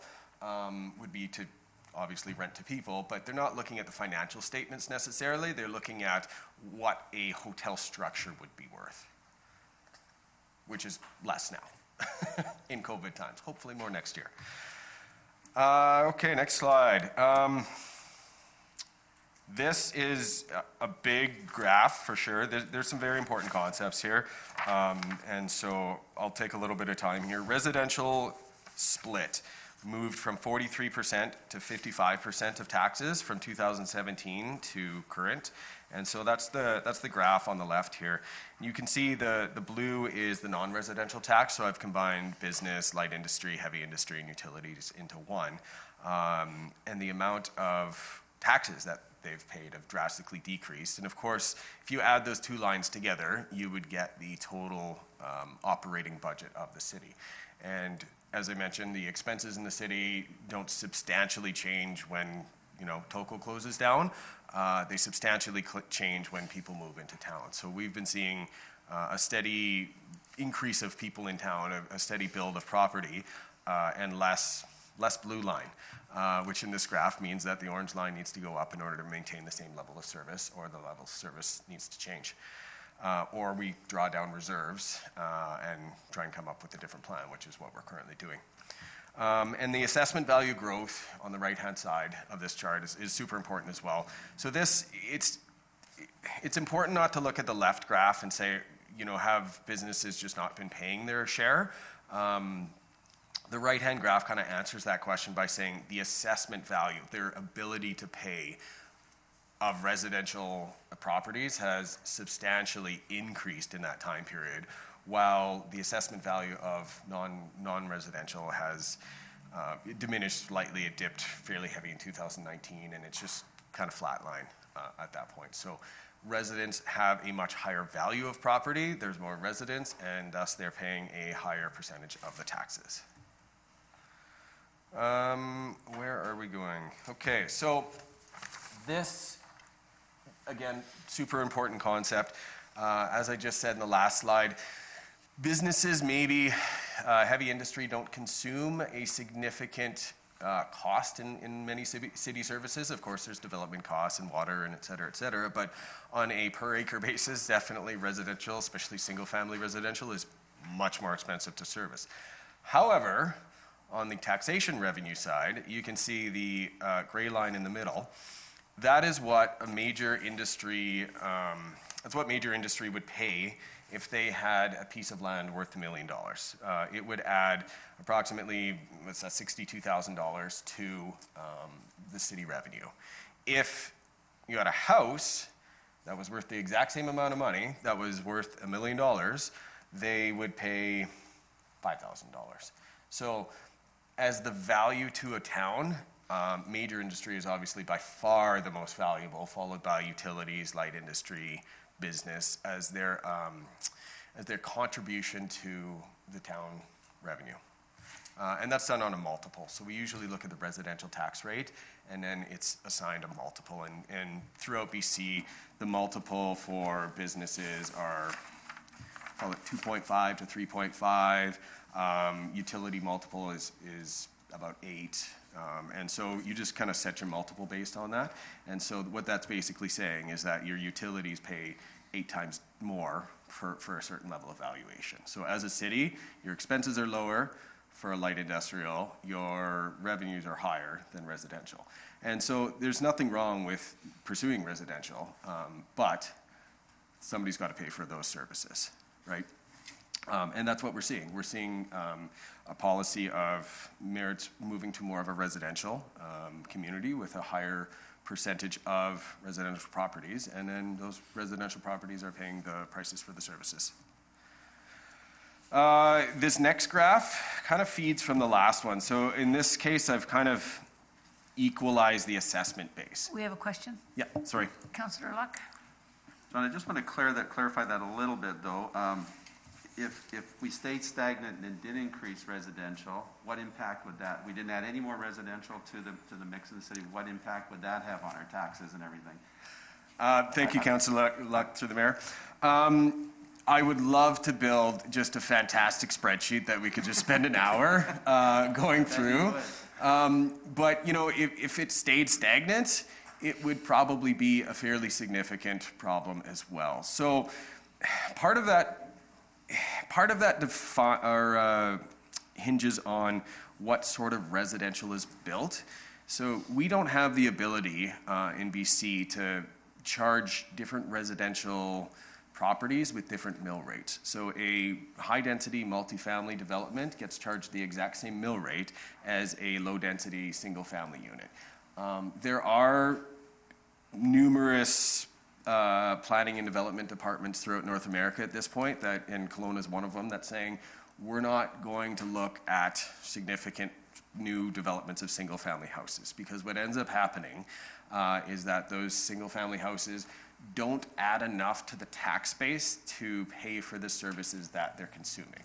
And so You can absolutely 100% lower taxes, increase services by adding residential, but generally North America, we're seeing that it really relies on having at least some level of density to have a feasible mill rate to pay for the water mains, for the sewer mains, for the pools, et cetera, et cetera.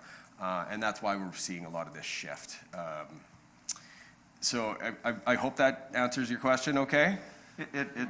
It does for sure, because I think around a lot of communities, we're seeing the shift away from heavy industry, the ones that were the big taxpayers at one time. Is that correct? And so there is this shift, seems to be the shift going on in a lot of communities. So we have to do our job as council and everybody in the community to try to bring more business back to Merritt. Is that kind of what we're looking at here? So we can, because if not, we're going to be like in 70-80% residential taxation in here if we're not careful. I might be a little high on that, but I don't know. That's entirely possible. I come from a town where it is over 70%, over 70%. Residential. So, that's entirely possible. Yeah. That's a choice, and it's not my choice. It's council's choice for where council wants to grow this town. And I think the example I gave before was Osoyoos is a very, very residential town. Or is it Oliver? I can't remember what I was looking at. But there is a number of towns, and I come from one. I come from an exurb community that is just super, super residential based. And that is a choice as a town. It's a viable choice as a town. But taxes are higher. For sure, taxes are higher. So it really comes down to a choice of, do you want taxes on an average home to be $4,000 with no industry, or do you want taxes on an average home to be $2,500 with industry? And it's not obviously quite as easy as turning on a switch or off a switch, but yeah, the policies that council sets, I believe, and obviously you believe, are important for the future direction of the town. So 100% either option is good. Residential pursuit without the industrial to complement it will result in higher taxes in the long term. Yeah. Mr. Smith. I can't agree more with what Sean said, but what I really do want to signal to council is that if this trajectory were to continue, I'm going to share two pieces of information. One, in our asset management plan that was done in 2016, it identified that we needed to be spending $6 million just to keep up with our capital depreciation. $6 million a year is what should be going to a capital plan. So it's fantastic that this year we're proposing a $15 million capital plan. Like, hopefully that will help do what council has said they wanted to do from the outset and start making up that infrastructure deficit. But we're bleeding into reserves to do that. And if we keep up with this pace of primarily a residential focus, especially a single-family residential focus, the cost is just significantly higher, and there will be a tax rate spike. If that trajectory continues, it is, like I can tell you, you're forecasting out not even very far into the future, there would be a tax rate spike. In order to avoid that, density is one part of the equation on the residential side, but of course, if council does see a desire to increase industry, and that brings not just tax revenue, but it's all of the jobs and the economy benefits that come with it that you want to address. But the other thing that I want to make a point of from a density side right now, because I know that this is something that is definitely talked about in the community, and it's a concern for many residents. But when it comes down to it, Merritt, in terms of what its kind of footprint is, it's largely built out. The roads that Merritt is going to have are mostly there. Kind of 80% of the pipes that could be in Merritt are already built. And so when we talk about potentially adding, 5,000, 7,000 population, you're not necessarily talking about adding a whole lot more road infrastructure and pipe infrastructure. And so what you're talking, you don't need another swimming pool necessarily to be able to accommodate those people.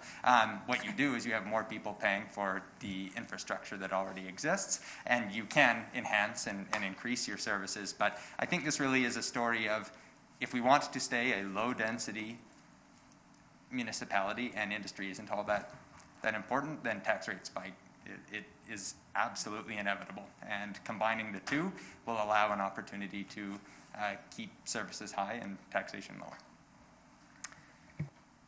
Although if Sky comes up with a plan to build a new pool, or two, plus. Thanks, Sean. When we're making the notes, the person who said tax rate spike wasn't this Sean, it was the other Sean.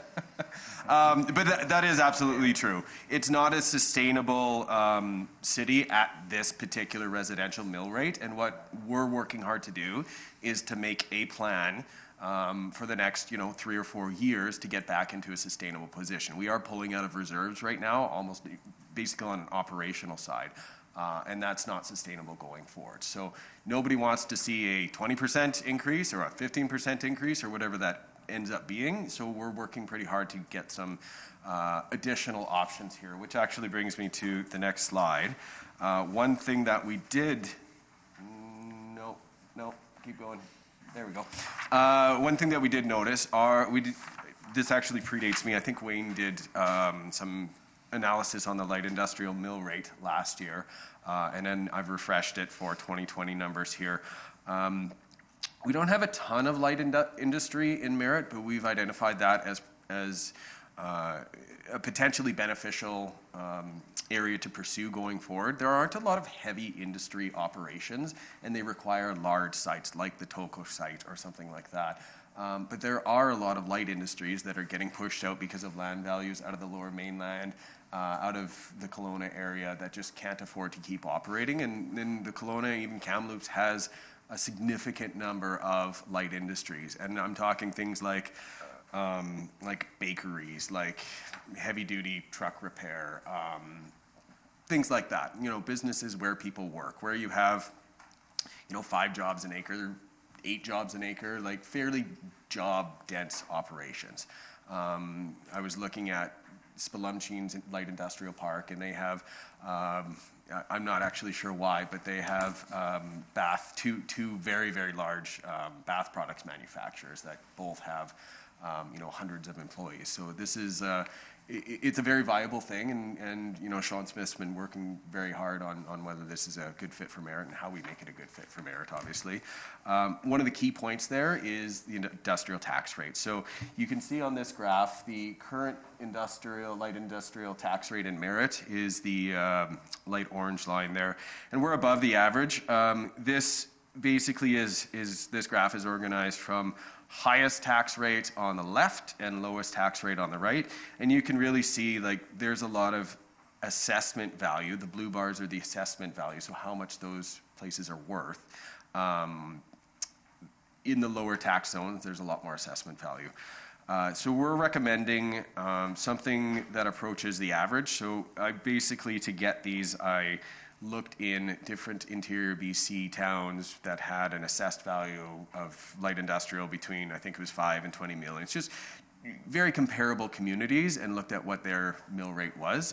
And so the average for that, we're proposing a 20.4 rate, and the comparison average is 20.05. Next slide. And so the question comes about, why don't we just drop it down to 5 or something like that? And I'm not saying that we don't need to look at this in the future. This is maybe step 1 of 2, but it might be step 1 of 1 as well. Because the blue lines at this point are the revenue that is gained from those tax rates. The chart's in the exact same order as it was before, but you can see it's a mathematical formula. If your mill rate's too low, it doesn't matter what your assessed value is, because $1 billion times 0 is obviously still 0.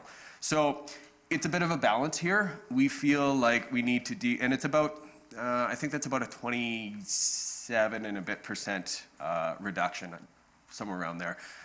Between 25 and 30% reduction. We feel that reducing it to the average will aid in attracting more light industrial businesses to Merritt and setting up Merritt as a community that is, friendly to those type of businesses. So that's what we're recommending going forward. So the multiple is actually changed. And I don't think the multiple, I looked back, I don't think it changes very often. Of course, the multiple is the residential times the multiple for light industry gives the rate. So I've actually changed the multiple to get to this, just as a flag. So it's not trading exactly on the residential rate anymore. Okay. And this actually is probably the most boring looking slide, but this is probably the slide that literally everyone's been waiting for. So the 2021 residential mill rate is a decrease of 5.3%. What does that mean?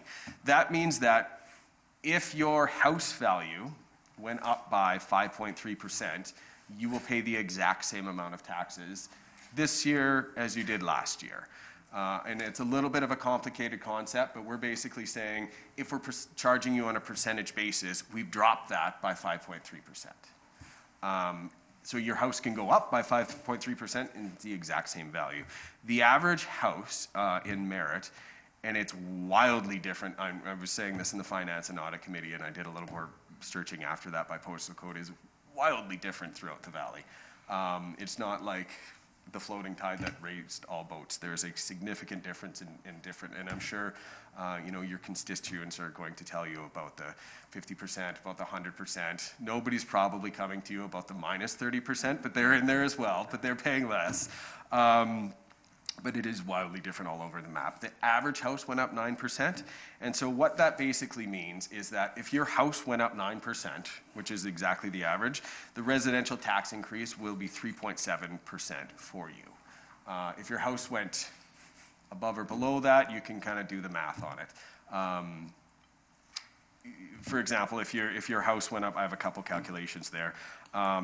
If your property value increased by 4%, your tax will go down by 1.3%. So it's all based on kind of that 5.3% mill rate decrease. Is there any questions? Because that's a super important point. Hearing none, I will move on. How many slides do I have left? I better talk faster again. Community comparison, gold standard. Now, I'm assuming you guys have heard about gold standard quite a bit. It was an existing body of work when I got here. Gold standard communities, similar recreation facilities, similar expenses, population.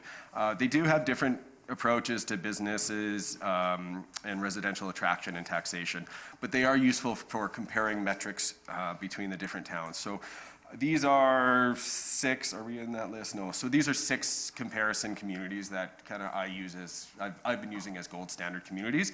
And we also have regional communities, and these are just varying sizes, varying tax bases, but these are really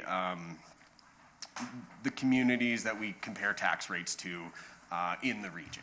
So the gold standard is probably a much better comparison for tax rates, but it's also good to look at where we are in the region, because if a business is looking at Princeton with the light industry rate, half of ours, it's definitely going to be a thought on their mind for sure. Taxes and fees on a representative house.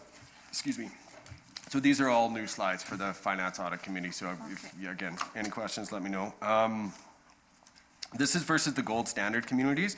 So again, this is our portion, and that's what I've focused on for most of this report. There is some slides on like total taxes paid, because of course there's school tax, and then there's hospital tax, and et cetera, et cetera.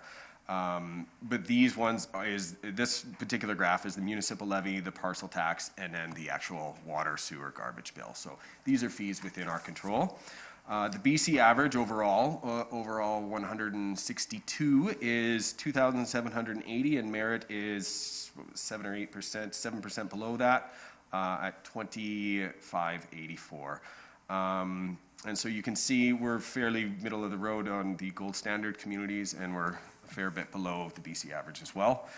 On the next slide, I kind of looked at the regional comparisons, and of course the BC average is obviously the same, but we're right in the middle of the regions. And this isn't mill rates, so it doesn't matter what the property value is worth. If you're in Kelowna, it might be an $800,000 house. Here it might be a $500,000. This is the absolute value that you're paying in property taxes. So you can see we're still 7 or 8% below the average there, and then right in the middle of the pack in the general area.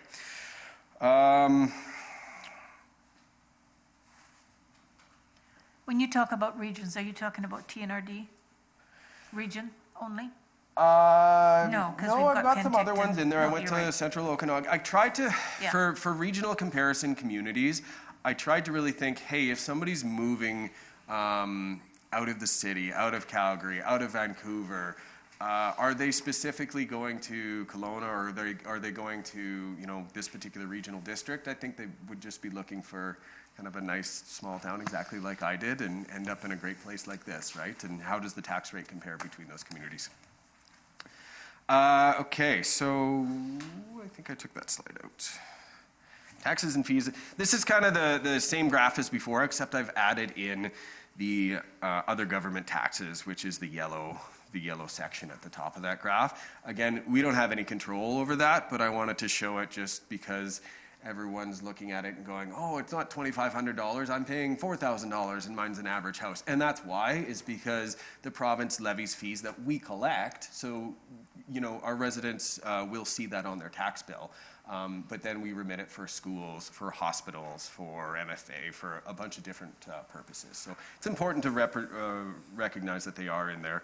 The BC average, again, 41, 42. We are 8%, I believe, below the BC average once all of the user fees, taxes, everything else is costed into the picture. So, these are two very different stories from the beginning of this presentation to this part of the presentation. The beginning of this presentation is, hey, residential taxes are going up, and we want to try and avoid a spike and everything like that. But what this part of the presentation really says is that we are still a very attractive tax regime from a residential side. We are a community that has a pool, that has an arena, that has a civic center. We have a ton of amenities that a lot of towns in BC our size do not have. And yet we still have a fairly attractive residential tax rate here. So I personally would like to keep that. That would be great. And we do have the opportunity to keep that as well. So,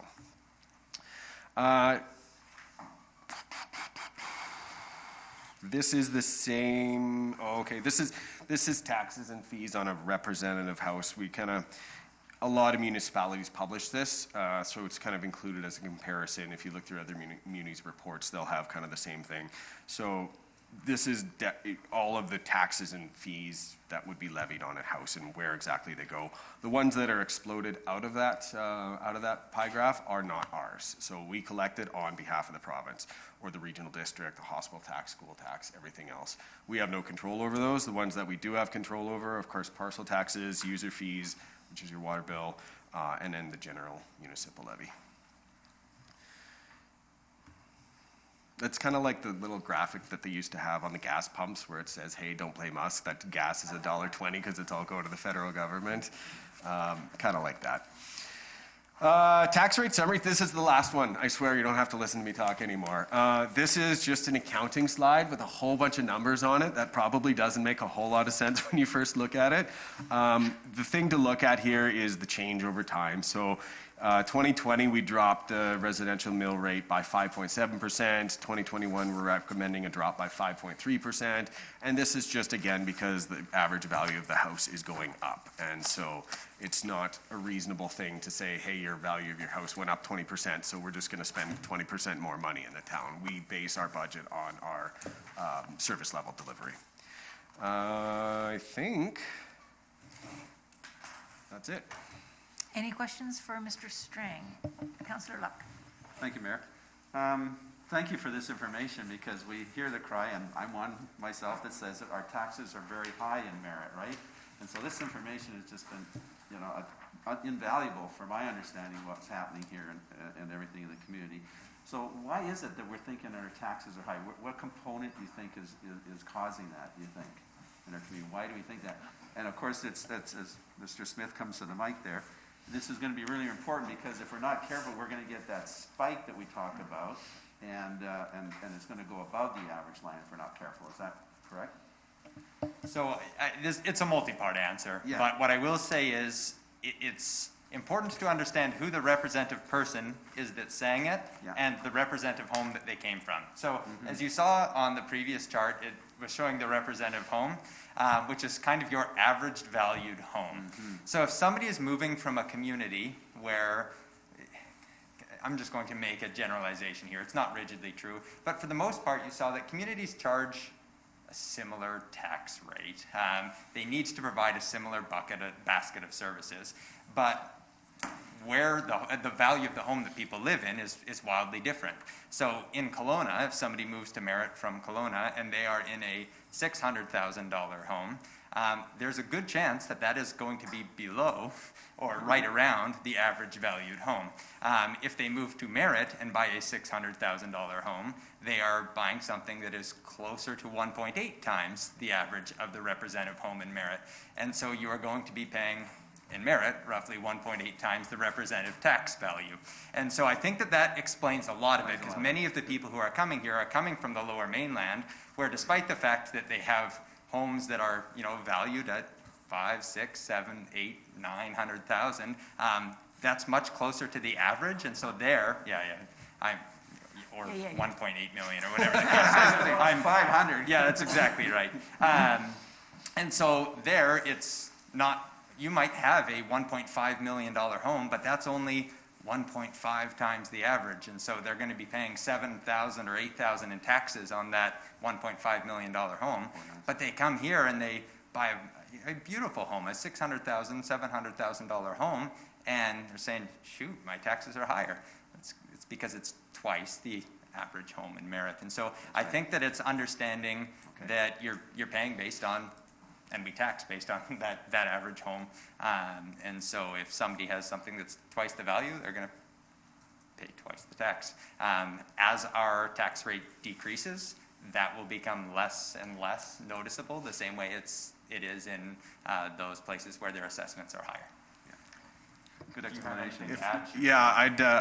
There's one important concept to add to that as well, and that's of comparatives. Wayne, can you flip it way back to slide 7?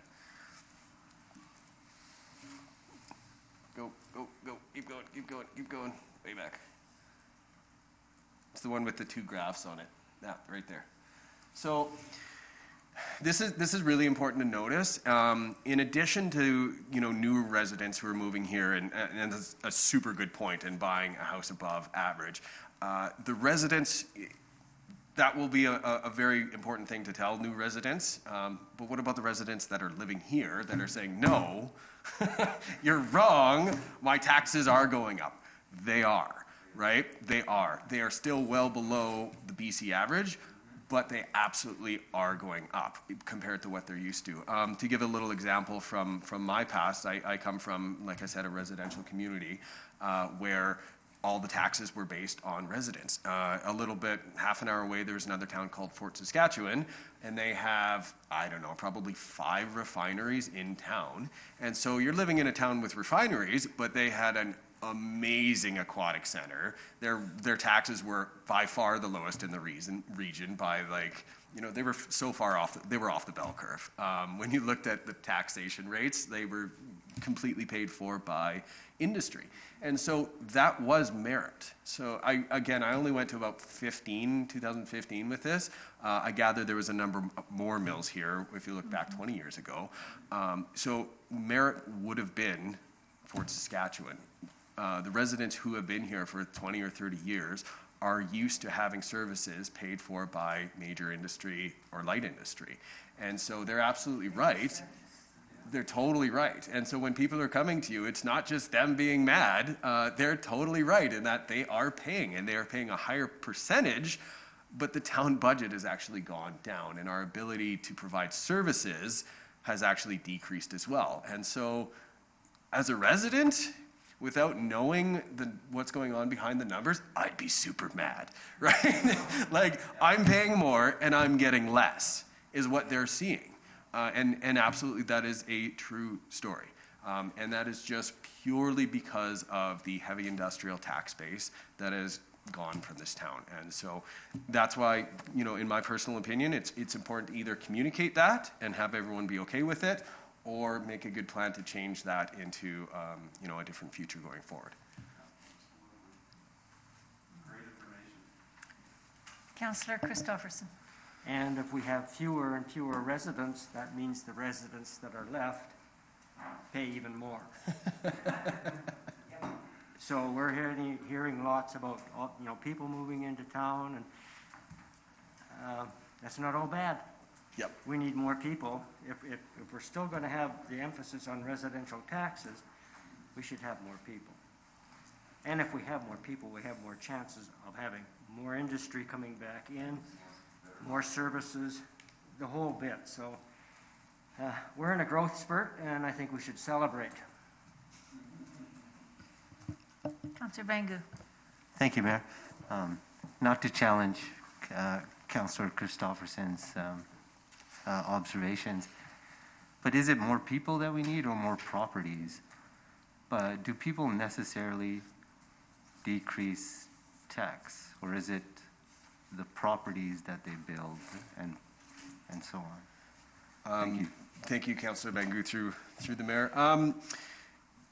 Part of that is based on council. So if your goal at the end of the day is to reduce the tax on an absolute basis per property, yeah, you need more property. Usually more people means more property, with the caveat that you need to make sure whatever property that you're zoning, that you're approving, is going to pay for its share of the long-term services. Edmonton is a prime example of a very sprawling community that built 7 massive subdivisions, or approved 7 massive subdivisions in a year. And they ran into a bit of a problem with that because they were all single-family homes, and the denser downtown core ended up paying for them. They didn't have any money for schools, and it was a development issue for sure. But the denser places ended up adding, twice the value of their property taxes, or only consuming half of the services that their property taxes could buy or provide, is another way of saying that. So it is certainly possible to like Councillor Christopherson was saying, to add more people and to recognize lower taxes in the correct way. And so we usually use an increase of population as a proxy, kind of to answer your question, of more properties. It's not an exact one-to-one metric for sure, but it's a pretty good indication through Statistics Canada, when the census comes up. Has the population grown or has it not grown? And then I, of course, look at what the individual properties are. Are the properties going up? And so, yeah, it is the properties that adjust the tax, not the people, and the people are buying the properties. Councillor White. When you get a condo complex like with 100 units in it, Mm-hmm. and they're for sale, like people purchase them, does each unit, are they taxed? Is each unit taxed as a residence, or is the whole complex taxed as one? Thank you, Councillor White, through the chair. So if it's a condo and it's available for sale, you're saying, and they're Yes. purchasing the unit, yes, so then each unit would get taxed. And again, it's the exact same mill rate as for a single-family home. So if you have a condo worth 300, say you have 6 condos stacked on top of each other at $300 a piece, or $300,000 a piece, and then maybe the same footprint is, I don't know, $1 million house, something like that, right? You're talking about almost $2 million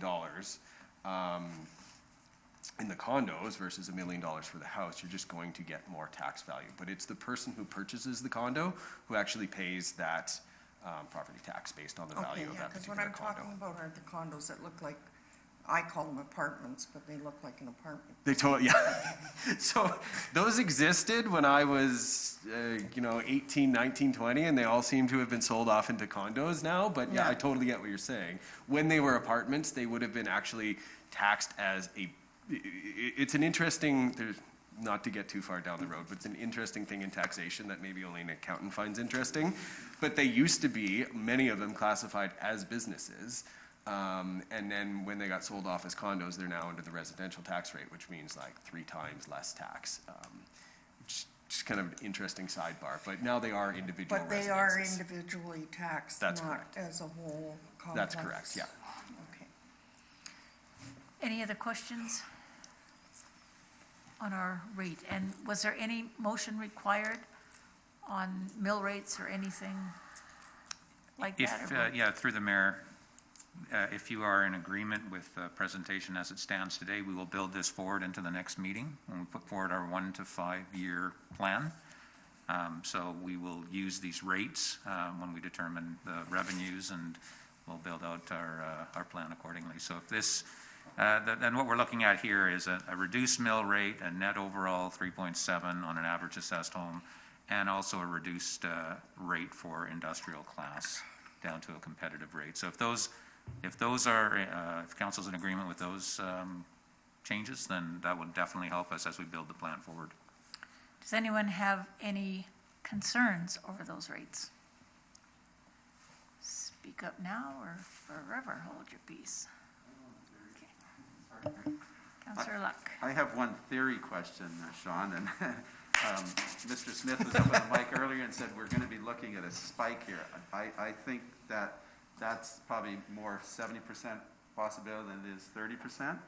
And so as we look at that and we're setting the tax rate and everything, is it better to wait till that happens and then give them a 10 or 12% tax rate, or should we be easing them into it now? And of course, like I said, that's a theory question because we have to be convinced that it's not going to happen to do that. But are we 70% sure that could happen? So I want to be very clear. Yes, please. Council's plan and staff's inner workings that we are trying to advance the council is to do everything possible to avoid a spike. We really don't want to see that. What I'm getting at is if we were to develop as a single-family residential community that does not have much in the way of industry, potentially a declining industry base, that is what you would be looking at. I think there's very much plans on the table, and it's been council's direction to look at increased density and how we can bring additional industry to town so that we can avoid said tax spike. But what we're proposing is very much a reasonable accommodation in terms of tax rate increase for this year. And I think that I don't want to balk at a 3.7% increase. I know that has impacts on people, especially in a COVID year. But there are also financial realities that we can't ignore. I agree with you totally, Mr. Smith. Yeah, so it was a theory question, Mayor, because we have to start anticipating some of these things and have the public understand what the demographic change, and that's not just for people, but that's for industry and everything as well. What's happening out there in this whole economy where Merritt is. We're at a crossroads, quite frankly, by the sound of things. Correct me if I'm wrong, but I think we're at a major crossroads in this community. Yeah, and Sean said it very diplomatically earlier when he said that it's a perfectly viable solution to move that direction, and it is, so long as people understand what they're getting into and what the costs of that would be. So that's a great clarification. Thank you. And one of the things we haven't mentioned is our taxes. The overall taxes to the individuals are going up because their assessments are going up, partially. But it also means that their equity in their home is worth more today than it did last year. I mean, their equity is increasing, and that's why the taxes are going up. Yeah, I think what I think I had a comment in that on the Finance and Audit Committee side is that, valuations for a certain part are just going up across BC, but valuations on an average city should change on the performance of that city. And so some of that valuation change, I think, is credit to, people like Don who are working hard to, make a safe, active community, people like Charlie who are, building great infrastructure, things like that. And then, of course, people like the council that are directing us to do exactly those things. And so that, of course, needs to be paid for. And it is an increased level of service, right? And it does make their property value go up. So that is a really important point to note is that, City Hall, Council, everybody here is working very hard, and there's a lot of people who, see their assessment value go up by $40,000. They have an extra $40,000 in their equity base, in their retirement fund,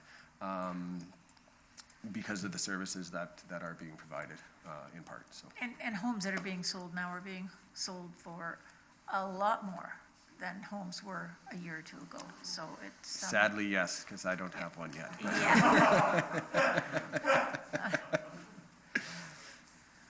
So it seems as if there was no contrary position from council on what's in your documents. So I assume that then is approval to go ahead. So we are at the end. Do we have anything more, Mr. Anderson? Yes, you do. Just the wrap up there on the final page, really. I mean, you've got a lot of information here today. You've got, where we ended up in 2020 or where we look to end up in 2020 and how 2021 is working. There's been a ton of input from management, and it's great to see them all sticking around here today to hear the end of the presentation. They've been very engaged when it comes to helping with the capital plan and getting their operating plans in place. Wouldn't have done it without Sean here on the tax side, digging into the analysis there. Very appreciative of what he's done in that area. So that it's all very good information, lots of information, but we need to talk to our citizens as well. So the last PowerPoint there was, and I'll just go through that quickly, is information on some online survey options that we have that we can engage our citizens with here.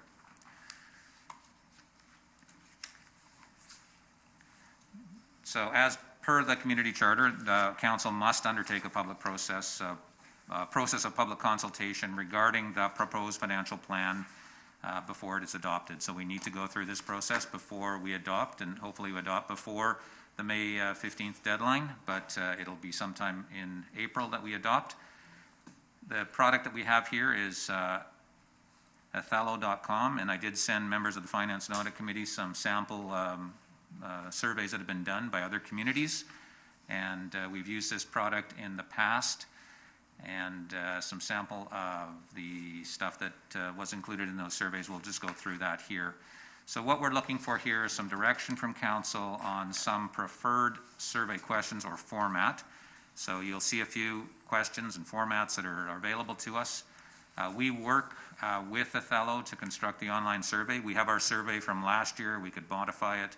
But there are concepts of different surveys that we may want to include this year when we go through the survey process. As soon as we can get that information to them, we will launch it. We will advertise it through radio, media, social media. We can get that information shared with us prior to the upcoming meeting, and we'll talk about first week of March for the next meeting. It takes them about 7 days or less to wrap those results up. Hopefully we'd have preliminary results after the survey is completed in February. They provide more detailed reporting after that. So there's some examples here that I've got. Standard sort of survey that they have with an overview of taxes and allocations and so forth, and then some expanded ones, some with some funding examples. For example, if I had $500, how would I like to spend it? And then some that are related to long-term capital projects. So standard survey, when they log in to the survey, they will see, just some basic information, some information on how to complete the survey, information around their taxes, how it's allocated, the buckets, the charts, $300 goes to this service and $200 to this service, and what those services have in place. You will enter in a tax assessment, so based on your assessment received from BC Assessment, you'll throw your tax assessment value in there. And then in behind, it will calculate the amount of municipal taxes that would be allocated to the different services within the city. So whether it's going to the regional district, if it's going to schools, if it's actually staying within the city coffers.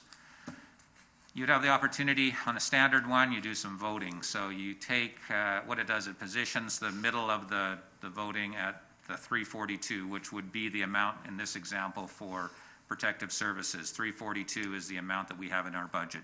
You could say, I want that to go up or down. You could say, I don't think we should be spending 342, we should be spending 376.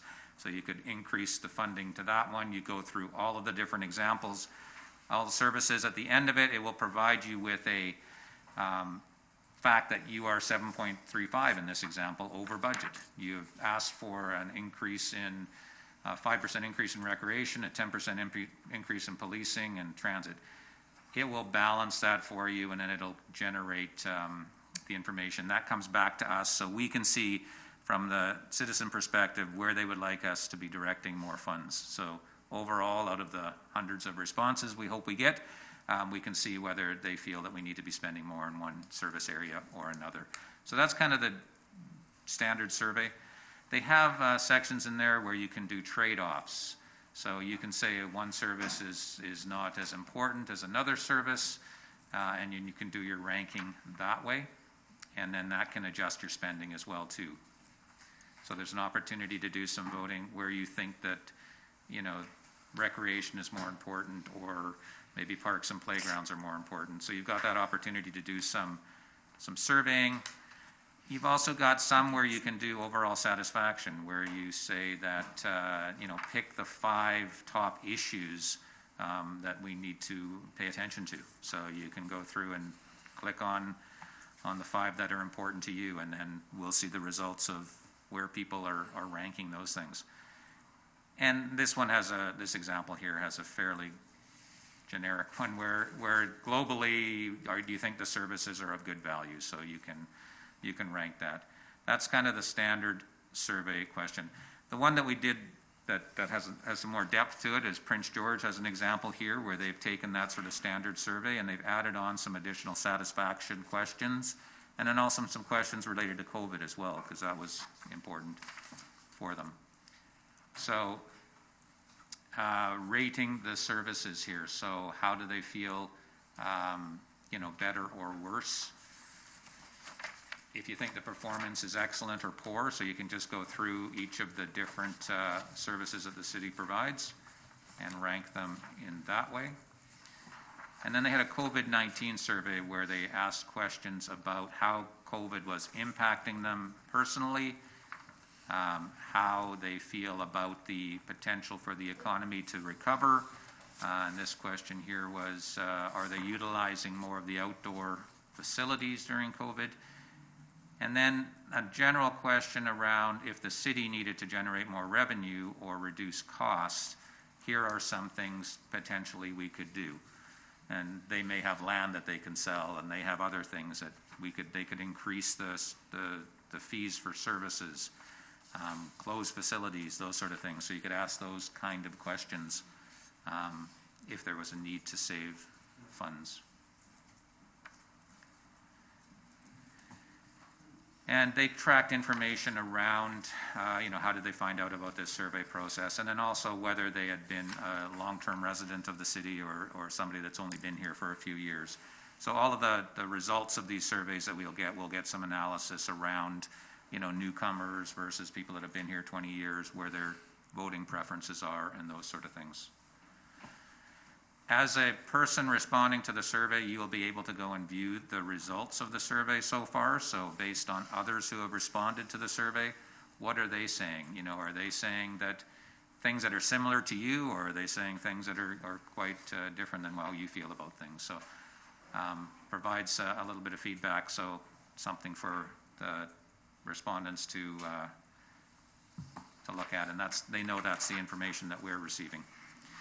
The funds allocation one here was interesting, because if you had $500 to allocate towards a service, where would you want to allocate those services? So you can take that $500 and spend it on the services within the city.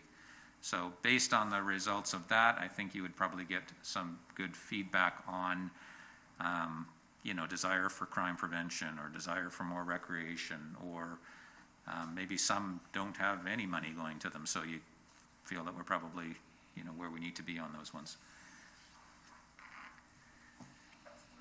Capital focus, this one here was an Ontario example, and they asked for specific voting on potential capital projects, and it could be operating initiatives as well, but in this case, I just focus on the capital one. So if we have things like the Vote Street Phase 2 or other capital projects on our list, the active transportation stuff that we're looking at, whether they are very much in support of that or they oppose it, we can ask those types of questions as well too. So it will help us 2021 budget, and then also the 5-year budget for capital spending, where the citizens would like us to be spending our capital dollars, which is important. So lots of information to digest there. Are there any features of those samples that I provided, and maybe you've had some time to review them, and those that had access to the sites had some time to go through them? Anything that you would want to see in a survey? What I'm going to ask is for council to email you rather than have a discussion on what it is that we would like to see on there.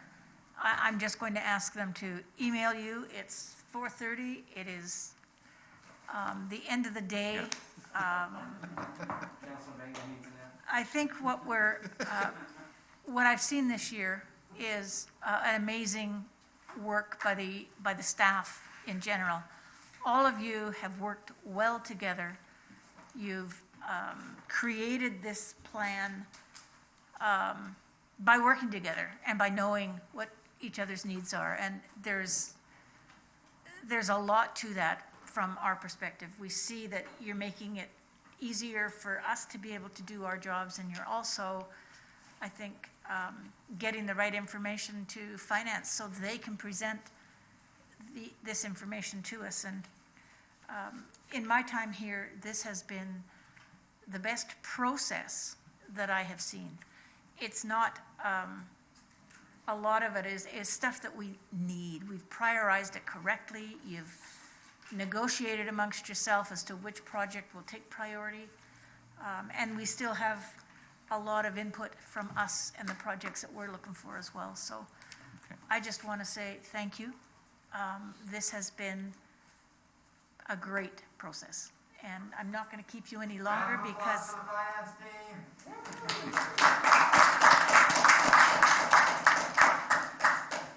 Well, and the finance team can't do it without everyone else. So we have got, you know, it's, everyone needs to be applauded for this. But absolutely, it's been a pleasure to go through this. And thank you very much. And I want to wish everyone a great weekend. And thank you. Thank you.